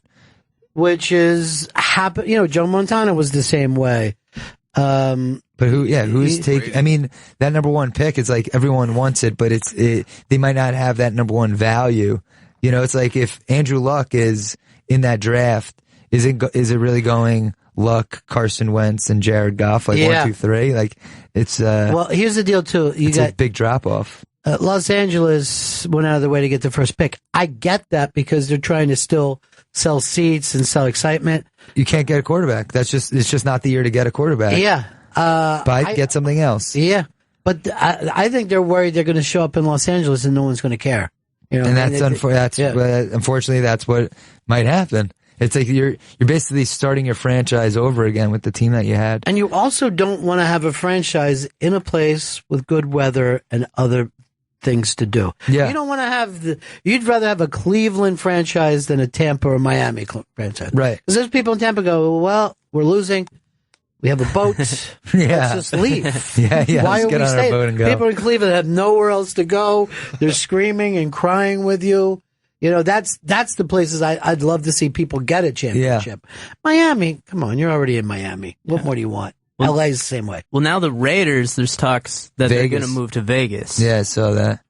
Vegas, San Antonio. Yeah. For me, they're always the Oakland Raiders, though. Yeah. That's why. I'm glad that the Rams are going back to LA because that's where they're from. Yeah. Then I want to send the Lakers back to Minnesota. I just want to that'd be try great. to get everything back to where it belongs. 18 championships. What do you got? What do you got lined up here? This is the quarterback that came before Luck. Cam Newton was drafted the year right before him. Okay, that's a franchise player. Yeah, that's a franchise player. Who was after Luck? So what year is that? 2012 was that Luck? was 2012. 2013, Eric Fisher, offensive tackle. Where did he wind up going? 2014, Chiefs. Jadeveon Clowney. Jadeveon Yep. Clowney. And he's played, half a dozen games? Yeah, exactly. He's been injured. And that was the guy who was supposed to change the defense. Yeah. But they were going to have... at the moment, a bust for that number one value. And who went to in Clowney's 2 years, you're not going to fucking... And you haven't played in 2 years, I don't think you're playing. Yeah. I agree. You have a lot. I mean, as you see, Jamarcus Russell's trying to come back now. Yeah. It's like unless very rarely has somebody come back from a big layoff, and Jadeveon Clowney is a guy who hasn't played, football for a full season, and he got injured during college too. Yeah. So really, he's had three major injury seasons. I mean, that's very similar to a Greg Oden in basketball, where if you're getting injured at certain points in your career, especially early on enough, and it carries over, you don't see that person coming back. It's always the most heartbreaking thing too, because there's nothing. Yeah. Sometimes it's just unfortunate, bad luck. The 90s, Penny Hardaway, Grant Hill was so, he had the commercials. Yeah. He had Chris Rock playing Little Penny. We're like, this guy's going to be around for 20 years. Yep. And then, you know what he's doing now? He's coaching a high school team. Yeah, Memphis. Saw that. Just like, hey, everybody get their stuff, and we get their mom to sign that thing, and we can't take the bus trip. I'm like, really? Yeah. All right, go give us some big number ones. All right, so last year, this might be too soon to tell, Jameis Winston. He's still developing. Yeah, it's too soon to tell. Too soon, but I could understand the move to move your put everything on it to like move up in a draft to get a player like Jameis Winston. Well, but except for his off the field stuff, but he seemed like he's been doing better. You know what's funny is people in Tampa seem like they're much easier on him than before he was drafted. Before he was drafted, we don't want a rapist here. Yeah. And then now the same people I know that live there, they're like, was the rape ever really proved? You know, think about it, you're like, okay, you're winning a couple games. And he's also, you don't know everything that was going on. There's so much, maybe that's true, maybe it's not. It's like, it's tough. I think anyone who raped somebody and stole crab legs, this is the type of thing. Right. We can't trust this dude around our chicks or our seafood. Right. Yeah. I think, but if you're stealing crab legs, like that's stupidity. And it's like, not that makes you a rapist, but it just shows that you don't have brains. Yeah. And that you're doing stuff that maybe you shouldn't be doing. All right, go backwards. Just go. All right, past Cam Newton. Yeah. Let's pick a year and just say, did this person's career well? Let's go 1993. 1993. Drew Bledsoe. That's a franchise quarterback. He's a franchise quarterback. Really had to switch franchises, but whoever saw something in him then turned out to be correct. Yeah. All right, let's go 1989. 1989, Troy Aikman. Yeah. Franchise quarterback. Perfect. Let's go to the year 2000. Year 2000, Courtney Brown, defensive end from Penn State. Yeah. There you go. Yeah. Right. Enough said. Bum. At the end. Yeah. Where'd he go? Browns? Browns. Exactly. Yeah, They made Browns. it easy. He went to Browns. Yeah. They made it easy. They're just stupid. I mean, you think of how many picks they've wasted. Oh, yeah. And it's just like, they go with like Johnny Manziel. It's like, you knew Johnny Manziel had problems. Yeah, he's a lunatic. Yeah, and you knew that his college production was based off of that system that he was in too. There's a lot of like telltale signs that he wasn't going to be the right choice. And you're expecting the quarterback. The quarterback is supposed to just be a well-spoken person who has their shit together. Yeah, they should be the captain of your team or one of Yeah, they're like an assistant coach in a weird way. When they're out there, they're basically the coach on the field. But it's always funny when you can tell where someone's from when you get Joe going like, hey, Bridgewater's working out. Yeah, exactly. A little hopeless. But, Chris, Jets or Browns, who's made the worst picks in history? Because they both got to be up there pretty high. But the Jets were, if the Jets won their last game, they would have had, they would have been in the playoffs. So it's like, if you're looking at it recently, they had a good, good season. But they've blown there's documentaries done. Oh, of like who they passed over. Yeah, who they passed over. It's crazy how it's like Keyshawn was drafted number 1, and it's like, when are you ever going to see a wide receiver drafted 1? Now, he was a number 1 wide receiver, just not, I don't know if you could say a number 1 draft pick in, those were the worst teams. Remember those teams? Yeah. But it's always funny when those guys go in to win a Super Bowl, just like Drew Brees, with someone else. Yeah. That's what drives you fucking nuts. Right. The Jets passed on Dan Marino, Jerry Rice, and Emmitt Smith in previous drafts. And Warren Sapp, everybody passed on Marino, though. Marino went really late and was like the last quarterback out of that class.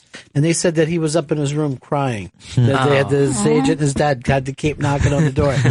Danny, you okay in there? Danny, listen, buddy, you're going to go somewhere nice. I know it. I don't want a quarterback, Dad. Everyone thinks I stink. But now, like, the development of players itself is just, we're seeing, I feel, less, even though they're bigger athletes, they're faster. We're seeing, like, them basically have notoriety in high school. Oh, yeah. So it changes, like, especially in the NBA, you're not seeing as much, good quality basketball, because it's like they're already getting money. Those kids who are able to travel on AAU teams, they are already established the fact. You played AAU basketball? No, he just wears the shirt for some reason. But who's tracking the kids? Is you're a Nike. Manager, I bet. Nike tracks these kids from 8, 9 years old because they sponsor they make money off of these tournaments. They're like, this is the number 1 8-year-old in the country. Yeah, really. And then you'll find out that kid ends up playing in the pros. All right, we got to wrap this up. It's great to see you, man. Thanks for stepping in. Thanks for having me. Gary Veter will be headlining Comedy Works in Saratoga, New York, May 6th and 7th. Go to thecomedyworks.com for tickets. And he'll also be performing at the Milwaukee Comedy Cafe Thursday, May 19th through Saturday, May 21st. Milwaukee's comedycafe.com for tickets and information. That's it. See you everybody again in 1974. Ladies and gentlemen, the evening is over. We hope you all enjoyed yourselves, and we'll see you all again in 1974. Good evening!